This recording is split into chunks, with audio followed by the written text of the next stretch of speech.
मागे अवघे माझा मागे मागे अवघे माझा ज्ञान करे याय लागे अवघे माझा मागे मागे अवघे माझा मागे मागे अवघे माझा मागे मागे ज्ञान करे याय लागे अवघे माझा मागे मागे अवघे माझा मागे मागे अवघे माझा मागे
मागे मागे आज देतो पोट भरी पुरे म्हणाल तो भरी हळूहळू चाला कोणी कोणाशी न बोला आज देतो पोट भरी पुरे म्हणाल तो भरी तुका म्हणे सांडा घाटे तेने नका भरू पोटे आज देतो पोट भरी पुरे म्हणाल तो भरी विठोबा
तरी यारे लागे, आलं तरी यारे लागे, अवघे माझ्या मागे मागे.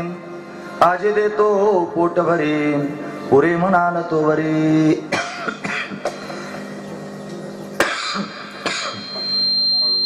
प्रस्तुत प्रसंगी कीर्तन रूपी सेवेकरिता निवडलेला अभंग जगद्गुरु जगतवंदनीय सर्वांच्या अंतकरणाचा अधिष्ठान असणारे माऊली तुकोबराय यांचा 4 चरणांचा आणि गोपाळांना पोटभर खाऊ घालण्याची शाश्वती देणारा अशा पद्धतीचा हा अभंग आहे. या अभंगामध्ये माऊली तुकोबराय आपल्याला काय प्रतिपादन करून सांगतात तत्पूर्वी आपण एकदा संतांना म्हणतो. श्री संताचे माता चरणावरी साष्टांग करिये दंडवत, साष्टांग करिये दंडवत. श्री संताचे माता चरणावरी साष्टांग करिये दंडवत, साष्टांग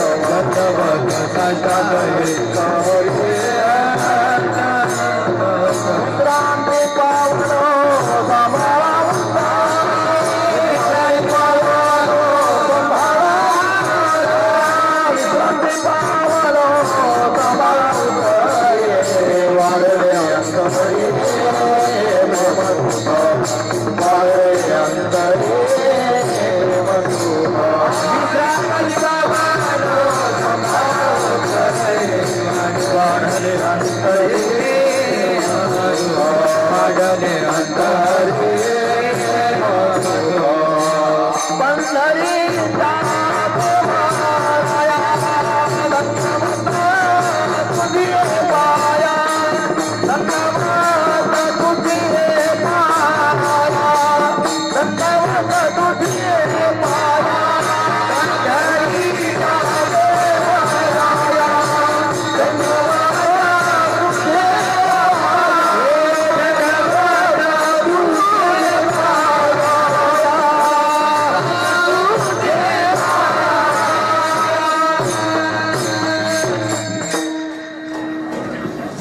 श्री संतांच्या माथा चरणावरी साष्टांग हे करी दंडवत.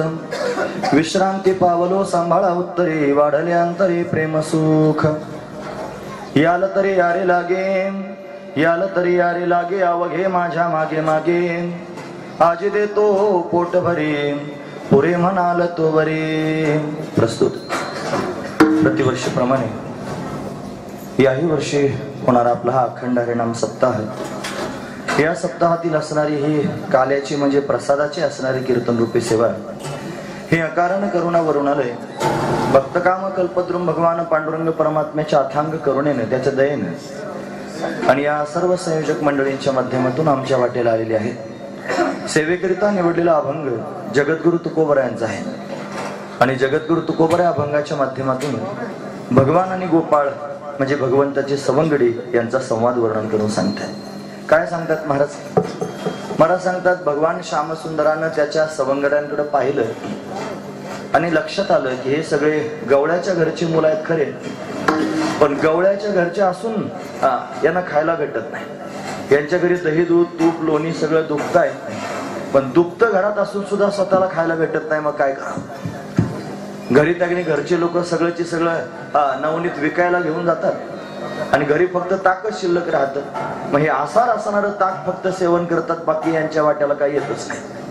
मग काय करा? म्हणून भगवंताला त्या गोपाळांची आली करुणा आणि करुणा संपन्न असणाऱ्या या परमात्म्यानं गोपाळांना सांगायला सुरुवात केली. पहा,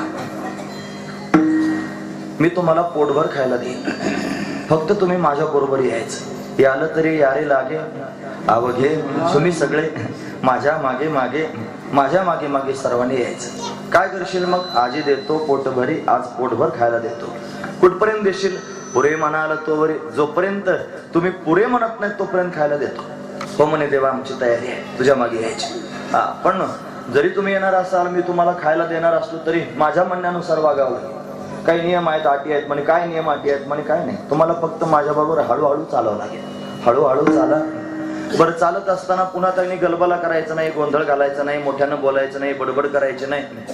कोणी कोणाशी न बोला, कोणी कोणाशी त्यांनी बोलायचं नाही आणि माझ्या मागे मागे सर्वांनी चालायचं. असं जर तुम्ही कराल तर मग आजी देतो पोट भरी, आज पोटभर खायला देतो, पुरे म्हणाल तो भरी, पुरे म्हणाल तोपर्यंत खायला देतो. असं त्याने भगवान गोपाळांना सांगू लागले. काही गोपाळ त्याने म्हटले, असं कसं तुझ्या बरोबर यायचं, तू खायला देणार आहेस आणि गुपचूप त्याने चालायचं, कोणाशी काही बोलायचं नाही आणि फक्त खायचं काम करायचं, कसं जरा बरं वाटत नाही. काही 2-3 असे पण असतात, सगळे सारखे विचाराचे थोडेच असतात महाराज. पण ते असं म्हणायला लागल्यावर देव म्हणलंय, बघा तुम्हाला चांगलं सांगायचं काम करतोय, तुम्हाला खाऊ घालण्याकरिता 8 तास करतोय, तुमच्या हिताचं बोलतोय आणि ते जर तुम्हाला पटत नसेल तर मी काय करू. हे बघा, तुम्ही आजपर्यंत घरी जे खाता आहात ते त्याने सगळं आसार आहे, त्याच्यामध्ये सारं घाटच आहे, म्हणून तुम्ही त्याने ते घाट टाकून द्यावं. तुका म्हणे सांडा घाटे त्याने नका भरू पोटे, उगीच ताक खाऊन कशाला पोट भरता, तुम्ही त्याने नवनीत खा. म्हणून मी तुमच्या हिताचा विचार तुमच्या समोर मांडतोय. म्हणून बघा, मी तुमच्या समोर प्रस्ताव मांडला, याला तरी यारे लागेल. अवघे माझ्या मागे मागे आज देतो पोट भरी, पुढे म्हणाल तो भरी, असा भगवान गोपांबरोबर संवाद करतोय. आणि तो संवाद या अभंगाच्या माध्यमातून आपण त्याने पाहतो. असा अभंगाचा सरळ अर्थ पाहण्याचा आपण प्रयत्न केला. विठो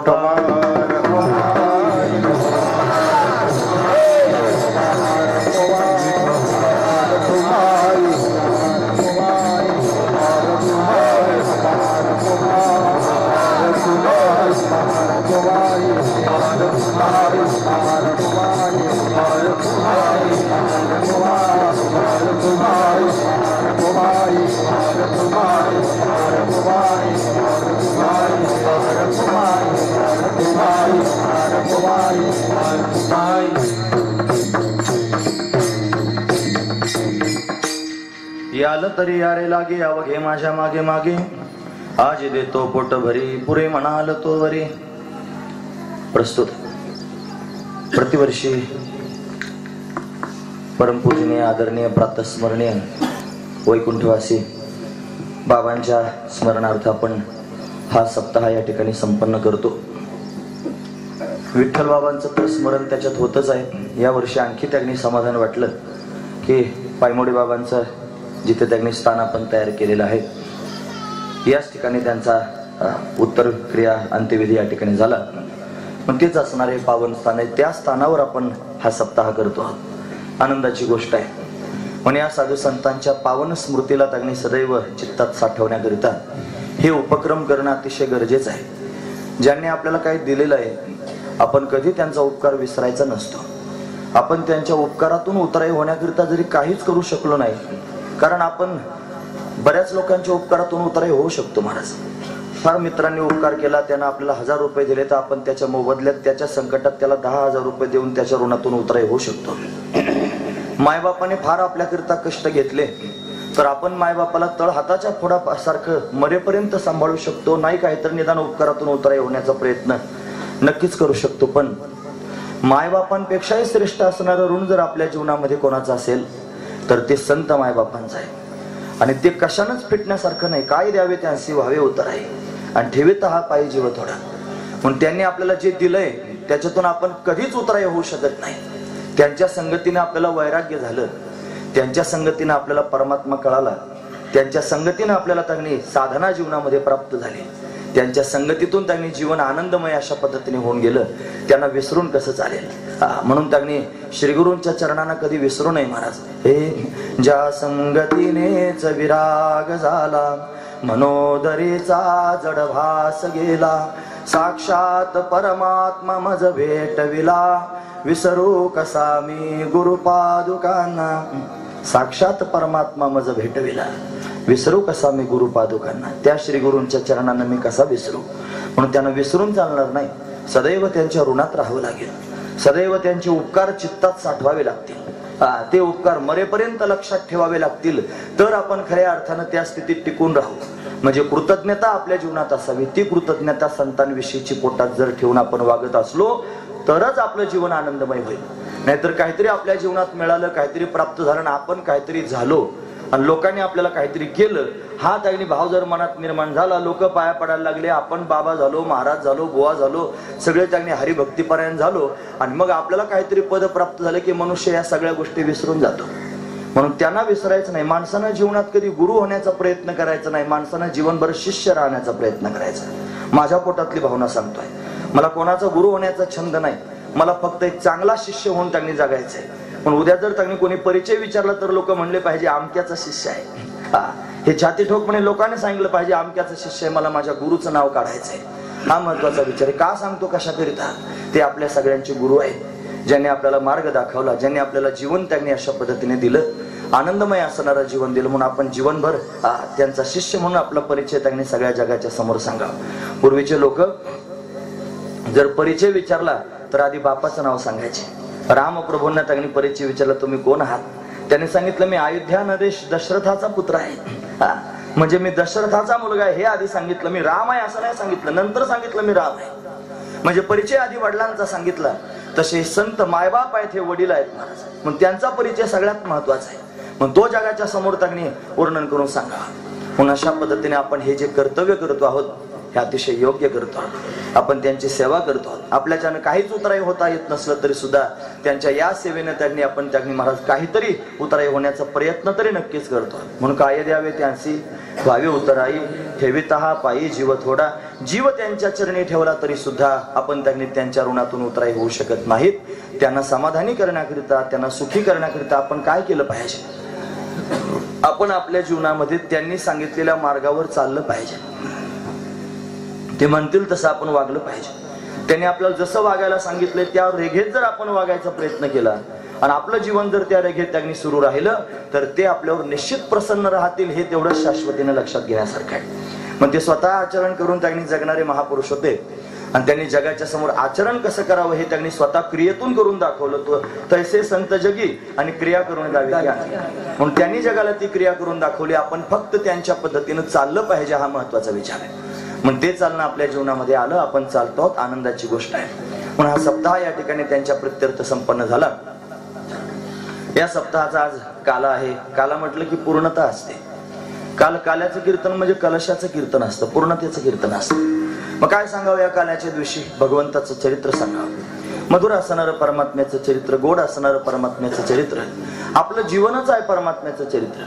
म्हणून त्यांनी महाराज भगवंताचा छंद एवढा आपल्या चित्तात असावा की त्याच्या वाचून दुसरं काही बोलूच नाही, त्याच्या वाचून दुसरं काही बोलावं असं वाटूच नाही. जर अजून आपल्या मनाला भगवंता वाचून दुसऱ्या गप्पा ठोकाय वाटत असतील तर आपणच आपल्या मनाशी बोललं पाहिजे की बाबा जरी तू लोकांच्या समोर त्यांनी फार अमुक धमुक असशील पण तुला अजून बाकीचं बोलावं वाटतं, याचा अर्थ तुला भगवंताविषयीचं प्रेम नाही. मग सजग राहिलं पाहिजे, जागं राहिलं पाहिजे, विचार केला पाहिजे, विचारपूर्वक त्यांनी महाराज या मुद्द्यावर टिकून राहिलं पाहिजे. सदैव भगवंताच्या चरित्राशी संलग्न राहिलं पाहिजे, भगवंताच्या लीलांबरोबर संलग्न राहिलं पाहिजे. घडी घडी त्यांनी महाराज अशा पद्धतीनं आपली जी इष्ट देवता आहे त्याच्या सानिध्यात राहिलं पाहिजे. महत्वाची गोष्ट आहे. आम्ही ज्यांच्याकडे श्रवण केलं वैकुंठवासी भाऊ म्हणजे पंढरनाथ महाराज देवकर, तुम्ही त्यांना पाहिलंय, आपण यात्रेला त्यांना घेऊन जातो. घडीभर झालं की गुरुजी म्हणायचे, 2 मिनिटं झालं की बोलणं एखादं वाक्य झालं की गुरुजी म्हणायचे. गुरुजी म्हणजे त्यांची गुरुजी वैकुंठवासी रंगनाथ महाराज परभणीकर. म्हणजे एक त्यांनी वाक्य पूर्ण व्हायचं कमी की लगेच म्हणायचे गुरुजी म्हणायचे. का बरं असं म्हणत होते? त्यांच्या चित्ताचा विषयच गुरुजी झाले होते.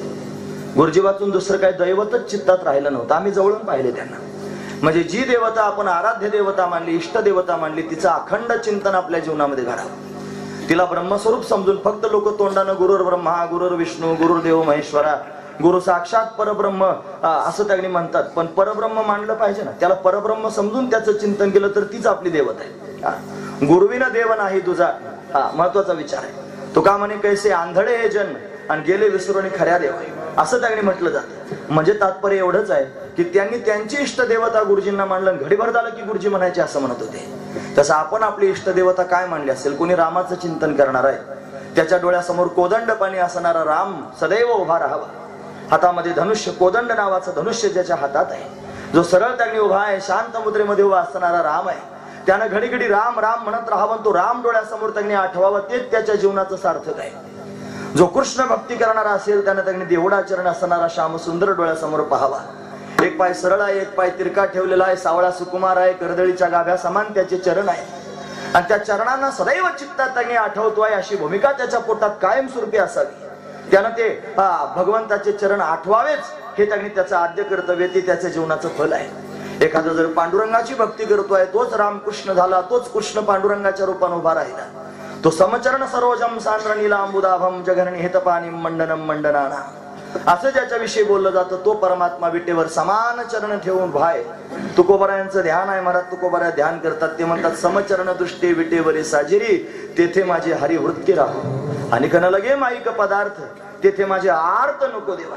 बाकीच्या सगळ्या माईक पदार्थांच्या ठिकाणी माझं आर्त अंतकरणातलं जडून देऊ नकोस. फक्त तुझ्या चरणांच्या जवळ माझं चित्त त्याने राहू दे. दुसरं काहीच नको आहे. विटेवरी उभा नीट कटेवरी कर तुका म्हणे हेच आम्हा ध्यान निरंतर. निरंतर हेच ध्यान आहे आम्हाला. म्हणून त्यांनी अवसान ते क्षण नाही मध्ये क्षणभर सुद्धा अंतर न ठेवता भगवंताच्या चरणांचं चिंतन करणं हे भक्ताच्या खऱ्या अर्थानं लक्ष नाही महाराज. म्हणून आपण सारेजण भक्त आहोत. आपण काय केलं पाहिजे? आपण अखंड भगवंताचं चिंतन केलं पाहिजे. या काल्याच्या कीर्तनामध्ये कृष्ण परमात्म्याची लीला सांगितली जाते. रामाचा भक्त असेल तर त्यानं समजायचं आपल्याच रामाचं चिंतन आहे, फक्त कृष्ण रूपानं आहे.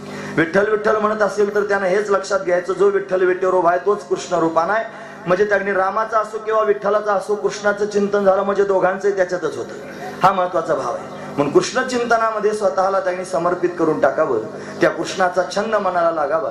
त्या कृष्णाला सगळा सोयरा सर्व काही आपलं मानावं. कृष्ण माझी माता, कृष्ण माझा पिता, बहिणी बंधू चुलता, कृष्ण माझा ही भूमिका पोटात असावी. विठ्ठल बाप माय चुलता, विठ्ठल भगिनी आणि भ्राता, विठ्ठल विन चाड नाही होता. अशी अवस्था चित्ताची निर्माण व्हावी आणि अखंड त्याच्या चिंतनामध्ये आपण त्याने विभोर होऊन जावं. सगळा सोयरा तर होऊ शकतो, त्यापेक्षा महत्वाचा विचार तो आपला मित्र होऊ शकतो. तो आपला त्याने मला सखा होऊ शकतो. मित्र होऊन आपण त्याच्याशी संवाद करू शकतो. हे बघा, दास्यत्व भावनेनं जर भगवंताच्या जवळ जाण्याचा प्रयत्न करत असाल तर दास्यत्व फार कठीण आहे महाराज.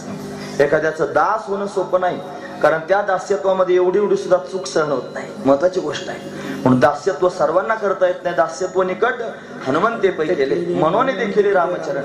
हनुमंतानं दास्यत्व त्यांनी केलं. कठीण आहे दास्यत्व भक्ती. अनेक प्रसंग त्या रामप्रभूंच्या चरित्रातले त्यांनी हनुमंतरायांविषयीचे सांगता येतील. दास्यत्व करायचं म्हणजे उभंच राहायचं. रात्रंदिवस जागच राहायचं. स्वामीच्या सेवेकरिता त्याने उभं राहायचं. म्हणून आम्ही ज्याचे दास त्याचा पंढरी वास. म्हणून साधू संत भगवंताचे दास झाले. दास्यत्वानं भगवंताशी नातं जोडलं. आपण ठरवायचं आपल्याला काय करता येतं. आपण जर दास होण्याचा प्रयत्न करत असलो तर दास्यत्व आपल्याला सांभाळता येणार नाही.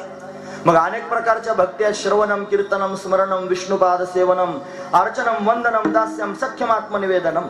9 प्रकारच्या ज्या भक्ती आहेत त्याच्यापैकी जी भक्ती आपल्याला त्यांनी योग्य वाटेल, जी आपल्याला सूट होईल, करता येईल अशा पद्धतीची भक्ती करायची. आपण श्रवण करू शकतो. श्रवणाचा छंद अंतकरणामध्ये धारण करू शकतो. श्रवणानं पण उद्धार होऊ शकतो. प्रत्येक भक्ती भगवंतापर्यंत नेण्याकरिता स्वतंत्र आहे. श्रवणे परीक्षिती तरला भूपती आणि 7 दिवसा मुक्ती झाली तया. श्रवण भक्ती परीक्षितनं त्यांनी स्वीकारले. फक्त श्रवणच केलं, उद्धारून गेलं. आपल्या अंतकरणात जर आपण भाव धारण केला की भगवंताच्या चरित्रांचं श्रवण करायचं, भ्रमरासारखी लोक त्यांनी मला धावतात श्रवण करण्याकरिता. हीच मंडळी माझ्या समोर त्यांनी दिसते. कुठं कुठं येतात ही माणसं ऐकायला. कुठलं या टोकाची त्या टोकाला येतात महाराज. मोटरसायकलवर मुंबईला कथा ऐकण्याकरिता येतात काही लोक. अशी त्यांनी अवस्था यांची. का बरं? फक्त श्रवण करायचं आहे, अंतकरणापासून ठरवलेलं आहे. म्हणून श्रवण ही भक्तीच आहे. पण त्या भक्तीनं भगवंतापर्यंत जाता येईल. नाही श्रवण त्यांनी करता आलं, पुढची भक्ती आहे महाराज कीर्तन. अखंड नाम संकीर्तन भगवंताचं करावं. हे कंबर बांधूनही कीर्तन करता येते, ही पण भक्तीच आहे. कीर्तनाने भगवंतापर्यंत जाता येतं. कीर्तन चांग होय अंग हरिरूप. पण अंग हरिरूप करण्याची साधना जर काय असेल तर कीर्तन आहे. कलियुगा माझी करावे कीर्तन तेने नारायण देर भेटे. पण श्रवणम, कीर्तनम, स्मरणम. एखाद्याला श्रवण करता आलं नाही, एखाद्याला कीर्तन करता आलं नाही तर स्मरण मात्र करता येईल महाराज. 12च्या पुढे त्यांनी बघा, कीर्तनात बसलेले लोक सुद्धा कामधामाचं स्मरण करतात. 12च्या पुढचा प्रसंग सांगतो. तोपर्यंत धीर धरून असतात. त्यांना माहिती आहे 12 वाजेपर्यंत आता हे काही केलं तरी 12च्या आत थांबवू शकत नाही. पण 12च्या पुढे जर ढकलायला लागलं तर केवढा हरिभक्तीपरायण असू द्या, त्याचा जीव घराच्या दिशेने ओढला जातो. मग त्याचे सगळे कामं स्मरणात येतात. कोणाला गाया सोडायच्या असतात, कोणाला पाणी पाजायचं असतं, कोणाला आणखी शेतात जायचं असतं, कोणाला नोकरीला जायचं असतं, कोणाची सोयरी वाट पाहत असतात, कोणाची सुपारी फुटायची असते. आणि प्रत्येकाच्या डोक्यात वेगळा धंदा असतो. स्मरण त्याला म्हणतात. मग इथं कीर्तनात बसून संसाराची स्मरण लोक करू शकतात, तर भगवंताचं स्मरण आपण का करू शकत नाही? महत्वाची गोष्ट आहे. म्हणून जागेवर बसून भगवंताचं स्मरण सुद्धा करता येतं. श्रवणम, कीर्तनम, स्मरणम, विष्णुपाद सेवनम. दुसरं नाहीच काय करता आलं, स्मरणही नित्यानं करता येत नसेल तर विष्णुपाद सेवन करावं. म्हणजे विष्णू परमात्म्याच्या चरणांची सेवा करावी. कशी करावी? त्याला त्यांनी आपल्या घरामध्ये आनंदानं स्थापित करावं. स्थापित करून त्यांनी महाराज षोडशोपचारानं, जर आपल्याला मंत्र येत नसतील, त्यांनी षोडशोपचार पूजा समजत नसेल, तर आपल्या भोळ्या भाबड्या भावनेनं भगवंताच्या चरणांना त्यांनी अशा पद्धतीने त्याची पूजा करावी. त्याला धूप दीप त्यांनी नैवेद्य दाखवून भोळ्या भाबड्या भावनेनं त्याला नमस्कार करून आपल्या कामाला लागावं. अशा सगळ्या प्रकारच्या भक्ती आपल्या जीवनामध्ये आपण करू शकतो. हे महत्वाचं. त्याच्यातच असणारी भक्ती आहे सख्य भक्ती. म्हणून सख्य भक्ती सोपी भक्ती आहे माझ्या दृष्टीने. मला असं वाटतं भगवान सखा होऊ शकतो. माझ्या मनातल्या सगळ्या भावना मी भगवंताच्या समोर व्यक्त करू शकतो. मी भगवंताबरोबर संवाद साधू शकतो. मी भगवंताबरोबर बोलू शकतो. ही काय मी तुमच्या समोर भाकर कथा सांगत नाही.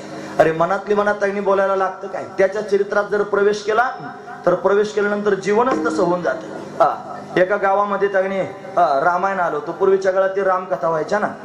मग ती रामायण आली. एका बाईनं रामायण ऐकलं. ऐकल्यानंतर तिला एवढा त्यांनी भाव तयार झाला रामकथेविषयीचा. रामच मनात भरला. रामायणात प्रवेश केला. हनुमंतरायांचं चरित्र पाहिलं. म्हणे हनुमंताने उड्डाण घेतलं आणि उड्डाण घेऊन त्यांनी लंकेत हनुमंतराय गेले अशोक वाटिकेमध्ये. आणि गेल्यानंतर त्यांनी सीतामातेला आश्वासन दिलं, चिंता करू नको, हे बघ मी रामाचा निरोप घेऊन आले, ही रामाची मुद्रिका, असं त्यांनी म्हणत दाखवलं. तिच्या डोक्यातच बसलं. ती हनुमंताचं चिंतन करता करता एवढी एकरूप झाली की तिला वाटलं मीच हनुमान आहे. हनुमानासारखीच वागायला लागली महाराज. तिचं सारं जीवन हनुमानासारखं झालं. लोकांना वाटलं ते बिघडली. डॉक्टरांकडे नेलं महाराज तिला. मनोविकार तज्ञाकडे नेलं. आतमध्ये नेल्यानंतर डॉक्टर खुर्चीत बसले होते. त्या समोर असं त्यांनी होतं तिला खुर्चीत घेऊन बसलं.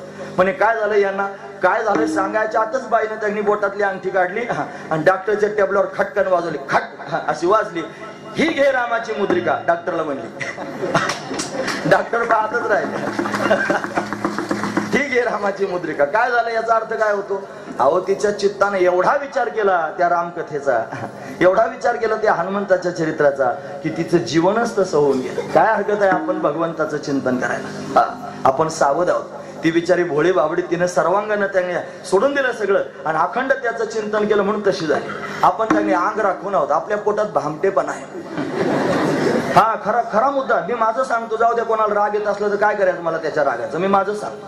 मी भामटा आहे, अंग राखून आहे, सावध आहे चांगल्यापैकी. मला कळतंय अजून तुम्हाला बुवा म्हणता म्हणून. मला कळतंय मी महाराज आहे. लोक पाया पडतात. फार छान छान छान छान लोक त्यांनी सगळं म्हणतात आणि मलाही फुगा त्यांनी चढत चाललाय. हे मला चांगल्यापैकी माहिती. मी सावध आहे म्हणून मला तसं होता येत नाही. म्हणून मला त्यांनी त्या छंदात जाता येत नाही. तर एवढं जर टामाटामा लोकांसमोर बोलायचं कशाला तर राहायचं. जायचं निघून हिमालयात. फार प्रेम सांगायचं देवाचं, फार कौतुक सांगायचं, भाव सांगायचं. घरातच बसतो घर कोंबड्या. कशा करता लोकांसमोर सांगायचं. मला याची जाणीव आहे. म्हणून नोहे दास खरा परी हा झाला शे डांगोरा. गोडी नाही रस बोलिली यासारखी. हे माझं मला त्यांनी चांगल्यापैकी कळतंय. आपलं आपलं पाहून घ्यायचे आणि त्यांनी पानं उचका. माझं मी खरं सांगतो. मी जरा भडभड्या स्वभावाचा माणूस आहे. मी लगेच त्यांनी बोलून टाकतो. मला लाज वाटत नाही, काही भीती वाटत नाही. मला तुमच्या पारितोषिकाचं करायचं काय. मी माझी वस्तुस्थिती सांगतो की मी असाच आहे. मी आहे मूर्खच आहे, बावळट आहे. पण मला माझा बावळटपणा तर निदान कळतो. काही लोकांना ते कळत नाही आपण बावळट आहोत, आपण मूर्ख आहोत. हे लोकांना कळत नाही आपण मूर्ख आहोत माणूस. म्हणून मला निदान ते तरी कळालं मी मूर्ख आहे. हे महत्वाचंच आहे मला. नाही तर फार त्यांनी काहीच कळत नसतं, काही समजत नसतं. फक्त लोकांसमोर उभं राहायचं म्हणलं तरी असंच उभं, फार कळाल्यासारखं बोलायचं म्हणलं तरी फार असे 2-4 मोठे मोठे शब्द बोलायचे. फार समजत तर काहीच नसते अजिबात. काही नसतं. त्याने आत्मपरीक्षणच करून पाहायचं का काय मोक्ष हातात आला, काय मुक्त स्थिती अनुभवाला आली का, काय जीवनमुक्त त्यागनी स्थितीमध्ये आपण राहायला लागलो. फक्त छाप करून घ्यायचे मग घ्यायचे. म्हणून आत्मपरीक्षण करून पाहिलं पाहिजे आपण किती पाण्यात आहोत. हे महत्वाचं आहे. म्हणून तर त्यागनी महाराज जोपर्यंत आपण स्वतःला पूर्णपणे सोडून देत नाहीत भगवंताच्या त्या चरित्रामध्ये, त्याच्या विश्वामध्ये, तोपर्यंत आपण त्यागनी भगवंताचे होऊ शकत नाहीत. आणि असंच जर आपलं चालत राहिले तर आपण मरून जाऊ तरी पण हाताला काहीच लागणार नाही. माझं म्हणणं पक्क आहे का. नाही तर चालू देतो मी. बघा मरायच्या टायमाला मी भेटायला एखादं जर शहाजूकपणानं मला सांगायला लागला महाराज आमचं फार असं आहे, आम्ही फार आहेत, त्याला नक्की भेट देऊन त्यांनी विचारणार काय हातात सापडलं सांग, कुठं देव तुला सापडला सांग. अरे असं चालल्यानं देव भेटणारच नाही. म्हणून त्यांनी त्याच्या समोर स्वतःला सोडून दिलं तर परमात्मा भेटेल. महत्वाची गोष्ट आहे. मग काय केलं पाहिजे. त्याच्या समोर सोडण्याकरिता स्वतःला त्याच्या चरित्रात गुंग झालं पाहिजे. त्याच्या चरित्रात त्यांनी महाराज प्रवेश केला पाहिजे. नवे नवे फक्त त्याचं चरित्र ऐकण्यापेक्षा त्याच्या चरित्रामध्ये स्वतःला सहभागी करून घेतलं पाहिजे. काल सकाळी काल्याचं कीर्तन होतं आम्हाला. एक विनकरी बाबा त्यांनी महाराज थकलेले होते. ही मंडळी आली होती कीर्तन ऐकायला. फेट्यावाले अगदी थकलेले बाबा होते. आणि असं त्यांनी गोकुळीच्या सुखा अभंग होता काल्याच्या कीर्तनाचा, आणि त्याच्यात त्या सवंगड्याचं आणि गोपिकाचं वर्णन सांग. म्हातारा मधीच म्हणलं मी होतो म्हणला तवा, म्हातारा मधीच म्हणलं विनेकरी म्हणलं की नाही बाबा मी होतो म्हणला तवा. म्हणजे तो त्याच्यात एवढा समरस झाला की त्याला जाणीव झाली की मी सुद्धा त्या टायमाला तिथं होतो. त्याने बोलूनच दाखवलं मी होतो म्हणला त्या टायमाला. मला काय सांगायचं कशाकरिता, अहो समरस होणं गरजेचं आहे. मग समरस होण्याकरिता भगवंताचं चरित्र श्रवण केलं पाहिजे, आणि ते चरित्र 8व्या दिवशी काल्याच्या दिवशी का त्यांनी सांगावं. सगळा परमार्थ आता इथून त्यांनी काला झाला आणि संध्याकाळी जर एखादा माणूस परत इथं आला तर हे संयोजक म्हणतील का आला. सकाळचा काला होऊन गेल्यानंतर लोक परत संध्याकाळी म्हणतील का आला. इथून लोक ढकलल्यानंतर 8 दिवस कीर्तन ऐकून झाल्यानंतर फार हवेत असतात, आणि 8 दिवसाचा सप्ताह होऊन गेला रे गेला की असे प्रपंचाला लागतात की खुटीचं वासरू सोडल्यासारखे परत चिंब होऊन जातात. महत्वाची स्थिती हीच आहे मला. कोणी त्यागणी महाराज हे वातावरण तयार झालं की माणसाची वृत्ती तयार होते, आणि त्याला वाटतं बस मी म्हणजे त्यागणी फार परमार्थावर आडू झालो. पण प्रवृत्ती त्यागणी महाराज सतत टिकून राहत नाही, वृत्ती सतत टिकून राहत नाही. मोबाईलच्या रेंज सारखी आहे. म्हणून सतत जर सत्संगात असला तर त्याची वृत्ती टिकून राहील. जर सत्संग जीवनामधून बिघडला तर वृत्ती सुद्धा बिघडून जाते. म्हणून ती सदैव तशी टिकून राहण्याकरिता सदैव चिंतनात राहिलं पाहिजे. म्हणून 8व्या दिवशी त्यांनी चरित्र सांगतात का बरं, अरे या चरित्राचा पावर बऱ्याच काळापर्यंत टिकून राहील, ते भगवंताचं प्रेम बऱ्याच काळापर्यंत पोटामध्ये साठवलं जाईल, याच्याकरिता हे चरित्र श्रवण करायचं असतं. म्हणून तो परमात्मा चरित्र करण्याकरिताच आला. त्यानं त्यांनी पूर्णोत्तम असणारा अवतार धारण केला, आणि तो त्यागणी महाराज गोकुळामध्ये प्रत्यक्ष प्रगट झाला. दुराचारी जन्माला आले होते, पृथ्वीचा त्यागणी भार भगवंताला सहन झाला नाही, म्हणून देवकीच्या गर्भाला त्यागणी भगवान अशा पद्धतीनं आला. वसुदेवानं भगवंताला गोकुळामध्ये नेऊन त्यागणी पोहोचवलं. गोकुळात त्यागणी भगवान अशा पद्धतीनं गेलेले आहेत. गोकुळवासी लोक वाटच पाहत होते देवाची, कारण सारे तपस्वी होते, तपश्चर्या करून अशा पद्धतीने त्यांनी प्रगट झालेले होते. भगवंताबरोबर बोलून त्यांनी अशा पद्धतीने सगळा संवाद संपन्न झाला होता. आणि मग त्यांनी देवानं सांगितलं होतं पहा मी गोकुळात येणार आहे, तुम्ही सगळ्यांनी तिथे या. आणि मग त्यांनी महाराज सर्वांनी विचारपूर्वकच गोकुळामध्ये यायचं ठरवलं. देवाच्या आधी सगळे जण आले, मोठे मोठे त्यांनी तपस्वी कल्पची कल्प तपश्चर्या करणारे देवाच्या आधी येऊन थांबले महाराज. नवे नवे भगवती राधा आणि भगवंताची आल्हादिनी शक्ती आहे ती सुद्धा देवाच्या आधी 1 वर्षभर आली. या सगळ्या बारीक सारीक गोष्टी आहेत ना, त्या लक्षात आल्या पाहिजे. तुम्ही हे सुद्धा लिहा बरं ग्रंथामध्ये. आंबेकर महाराज एक ग्रंथ त्यांनी लिहित आहेत, फार सुंदर गोड असणारा ग्रंथ आहे, जे त्यांनी लोकांना कधीच माहिती नाही, लोकांना त्यांनी सहजासहजी ऐकायला मिळत नाही.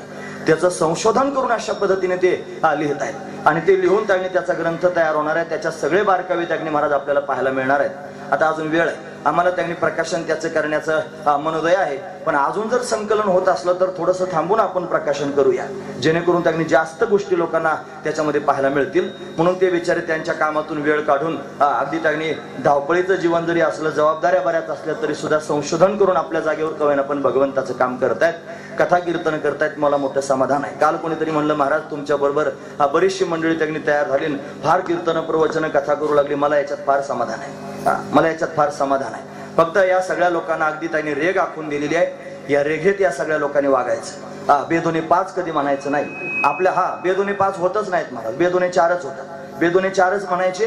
त्याच्यानंतर त्यांनी आपलं जीवन अतिशय निष्कलंक त्यांनी ठेवायचं, त्याच्यामध्ये निष्पाप निष्कपट भाव त्यांनी अंतकरणात ठेवायचा, आणि सरळ भगवंताचे गुणानुवाद सांगायचे, काय पाप लागत नाही.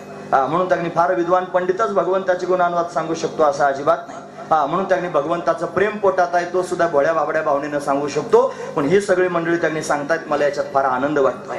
असू द्या, पण त्याच्या चरित्रात प्रवेश केला पाहिजे. भगवान प्रगट व्हायच्या आधी सगळे लोक प्रगट झाले. भगवती राधा राणी आधी आली, 1 वर्षभर आधी आली. श्रीकीर्तिदा देवी आणि वृषभानू नावाचा गोप आहे, यांच्या घरी त्यांनी भगवतीचं प्राकट्य झालं. स्नान करण्याकरिता गेले, एक कमलिका उमळली होती, आणि त्या कमलिकेमध्ये छोटीशी कन्या त्यांनी सापडली. त्या कन्येला पाहून फार आनंद झाला. काही काही घरी आले, श्रीकीर्तिदा देवीच्या हातामध्ये त्यांनी ती दिली. बऱ्याच काळापर्यंत संततीने कन्या प्राप्त झाली. छोटीशी किशोरी मेरे अंगना में डोल रही, अशी अवस्था त्यांनी तयार झाली. म्हणून या सगळ्या लोकांचा मनोदय आहे की आता भगवंतानं यावं. म्हणून त्यांनी भगवान पृथ्वीचा भार कमी करण्याचं निमित्त करून आला. काही निमित्त करावं लागतं ना, निमित्तानेच एखाद्याची भेट होत असते, महत्वाची गोष्ट आहे. मग देवाला यायचंच होतं महाराज, फक्त पृथ्वीनं त्यागनी गारहानं सांगितल्याचं निमित्त झालं. आणि या गोपाळांना त्यागनी अशा पद्धतीने भेटण्याकरिता परमात्माला, त्याला माहिती आहे माझे त्यागनी सखे सवंगडी हे तपस्वी त्यागनी आलेले आहेत, त्यांना भेटायचे. पण वाट पाहणाऱ्या लोकांना त्यागनी अशा पद्धतीने आस लागलेली आहे, भगवंताची वाट पाहतायत. आणि मग मात्र त्यांनी भगवान गोकुळामध्ये जाऊन पोहोचला. भगवान त्यांनी गोकुळात पोहोचला. यशोदेच्या समोर कन्या झाली होती, ती त्यांनी वसुदेवानं अशा पद्धतीने नेली. कारागृहात जाऊन तिनं आकांत केला. कंस धावत आला. कंसानं ती कन्या मारण्याचा प्रयत्न केला. तिनंच त्याला सांगायला सुरुवात केली, तो झाला आगीवधी